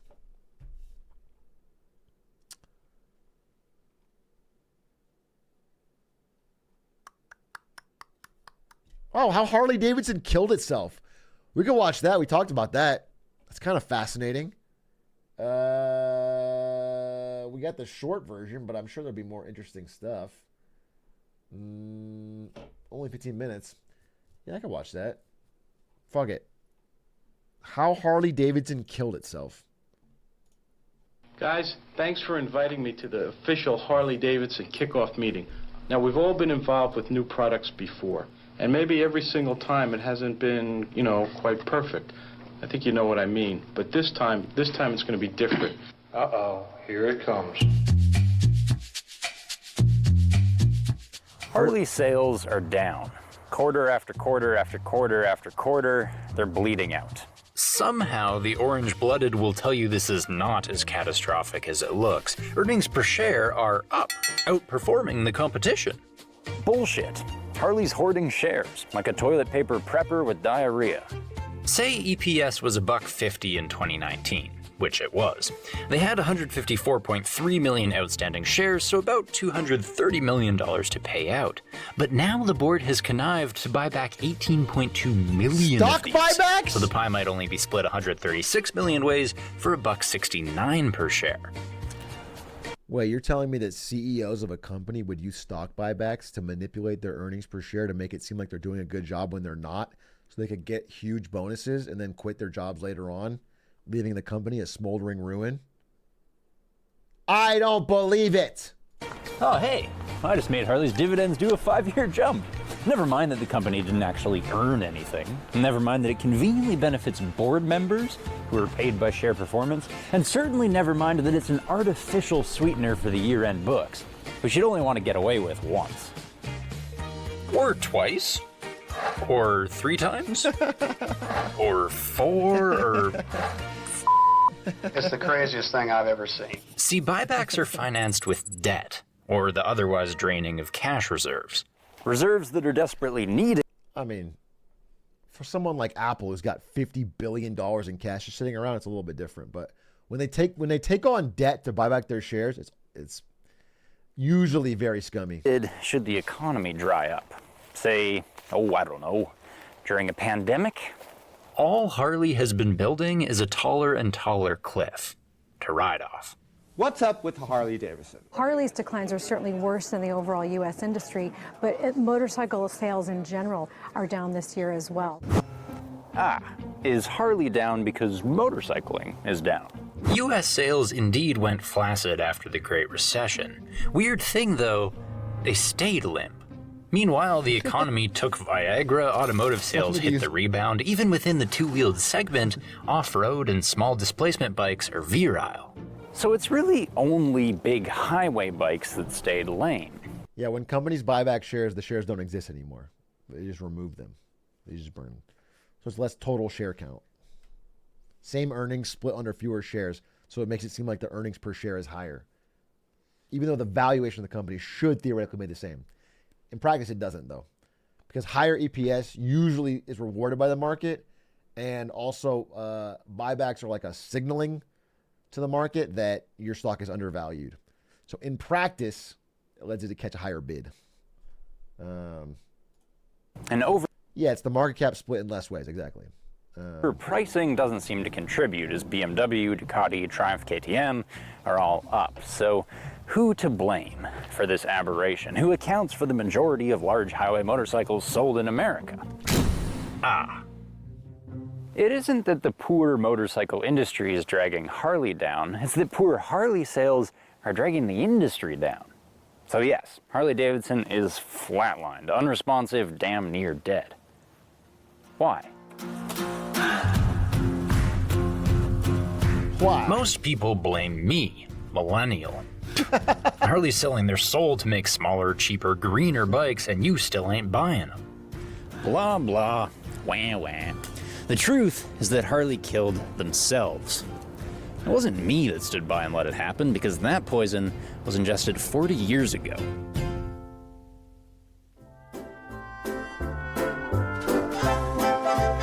Our 1903 icon didn't really iconify until World War II.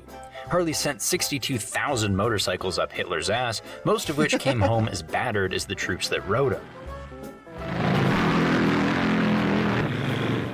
Veterans could buy their ex-army bikes for cheap, chop off the foobarred stuff, go AWOL on suburban life, and take their PTSD on the road. I did not know we had Harley-Davidson in World War II. Hence, choppers. Harley became... Look how boring life was before TikTok. All these people have no phones.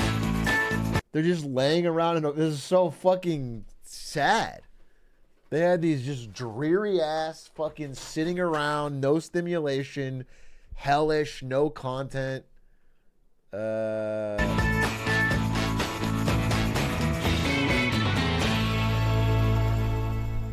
You'll have a lot of fun riding a Honda. Go touch it screen. can hold 45 miles an hour all day without complaining.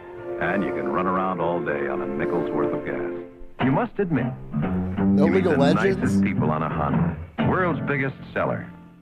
Ooh, while Harley's introducing bikers that fart and punch you in the teeth, Honda comes along with women and children and tennis players? Ads written in multiple languages, ads shown at the Academy Awards. I've been a Honda Never hog. before had a company really sold bikes to non-bikers. Of course, you put more in than you get out. But by replacing muscle power with horsepower, you can ride a Honda. Eventually comes our critical moment. Harley runs to Ronald Reagan crying, "Save us! We're a great made-in-America company. Protect us!" You asked us to give you breathing room so you could finish getting into shape to meet unexpectedly strong foreign competition. That breathing room amounts to a 49% tariff on imported bikes over 750 cc's. It fences off Harley's core market, keeps it uncontested. Remember this. Reagan's protection sparks an upward trend. By 2006, as Harley's buyer reaches peak purchasing age, the company nets over $1 billion in profit. But time is a relentless bitch. If the average Harley rider was 43 in 1999, and 46 in 2004, and 48 in 2008, well, where are they now? Out to pasture? Harley conspicuously stopped releasing these numbers, so all we know for sure is that one of their best-selling models is a giant mobility scooter. They stopped releasing the numbers. That's funny because my dad's in his 60s and he's like a Harley guy. I feel like those ages all lined up with my dad. Hey guys, I'm on my way to Houston. Anything you want me to tell them? Harley, Harley, Harley. I don't care how faithful your faithful are, senior citizens statistically buy few bikes, and even fewer once they're dead. So in 2008, when the recession hits, Harley releases their parachute, the XR 1200.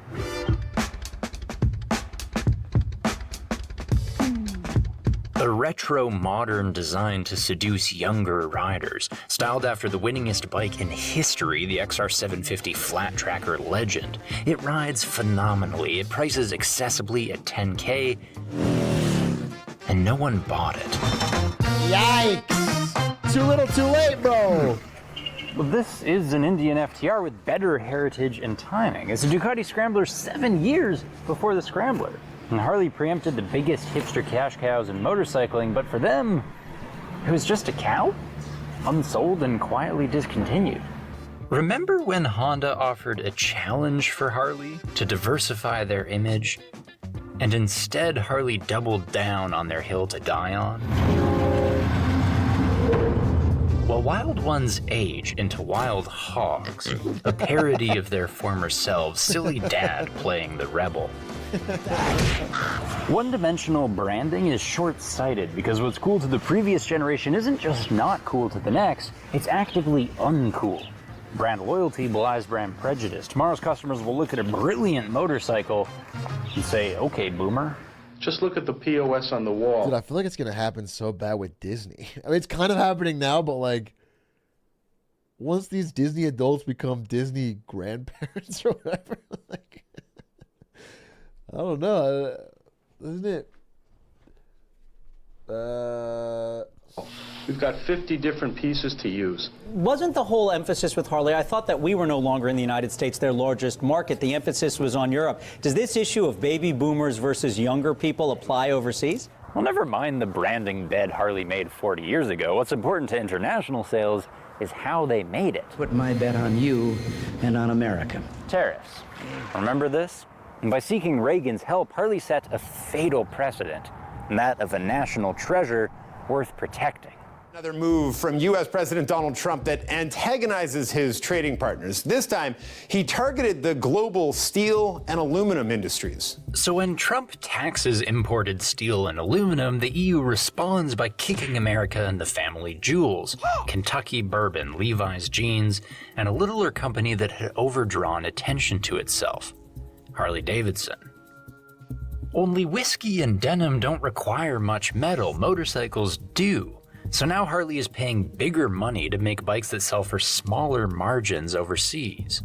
Eating 2,200 on every EU bike is untenable, so HD does what most companies do, ramp up production in Brazil, India, and Thailand so international models can dodge international taxes. We just saw but that. Hold on. Well, Harley-Davidson is not most companies. Harley-Davidson decided to be a made-in-America sweetheart of the U.S. government. So naturally, the people that ride Harleys are not happy with Harley-Davidson, and I wouldn't be either. Build those beautiful motorcycles in the USA, please, okay?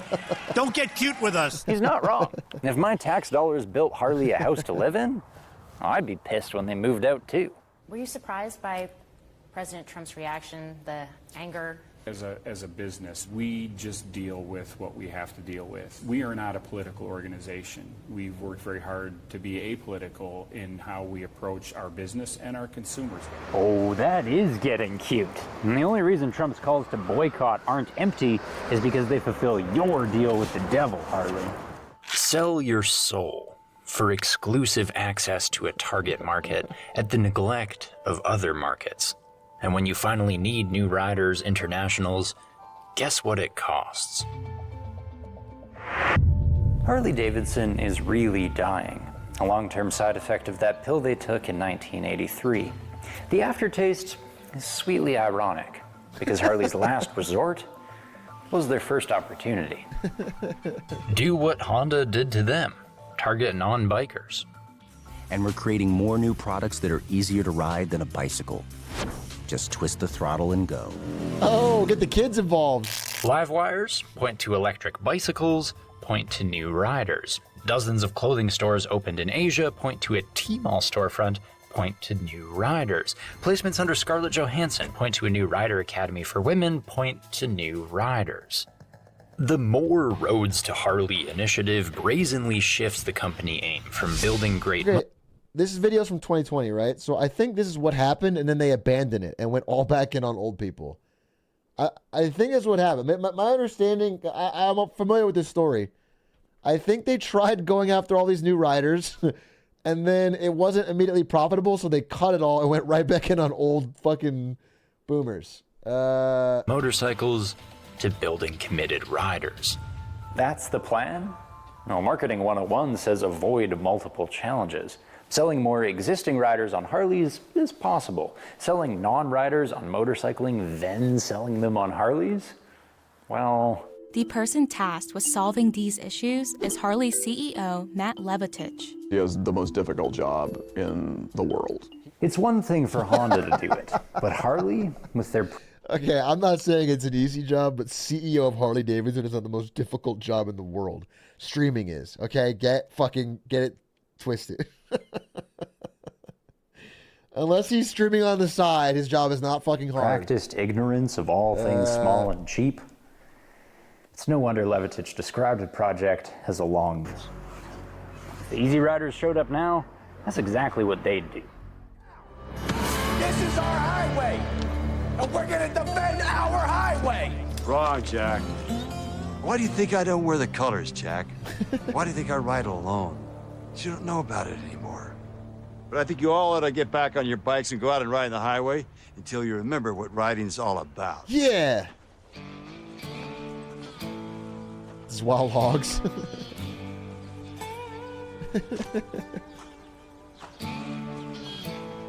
Okay, Pop. Takes after his mom.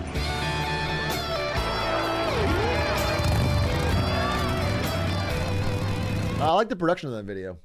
But yeah, I think Harley Davidson is pretty fucking doomed, so happens. Chat, I'm going to end because I'm going to be back tomorrow with more content. I'm doing a Sunday stream. We got a lot to talk about. Tomorrow is, was it Beijing? And tomorrow is also the grocery price gouging ban discussion. A lot to talk about. So be there or be square. See you tomorrow, probably around 7 p.m. Sevens, thanks for watching. Much appreciated. And glad to be back. We'll definitely be live tomorrow. Not be live Monday, unfortunately. We're figuring it out. Sevens, thanks for watching. Appreciate you. Check out the videos. New videos on Clips and Maine. Goodbye!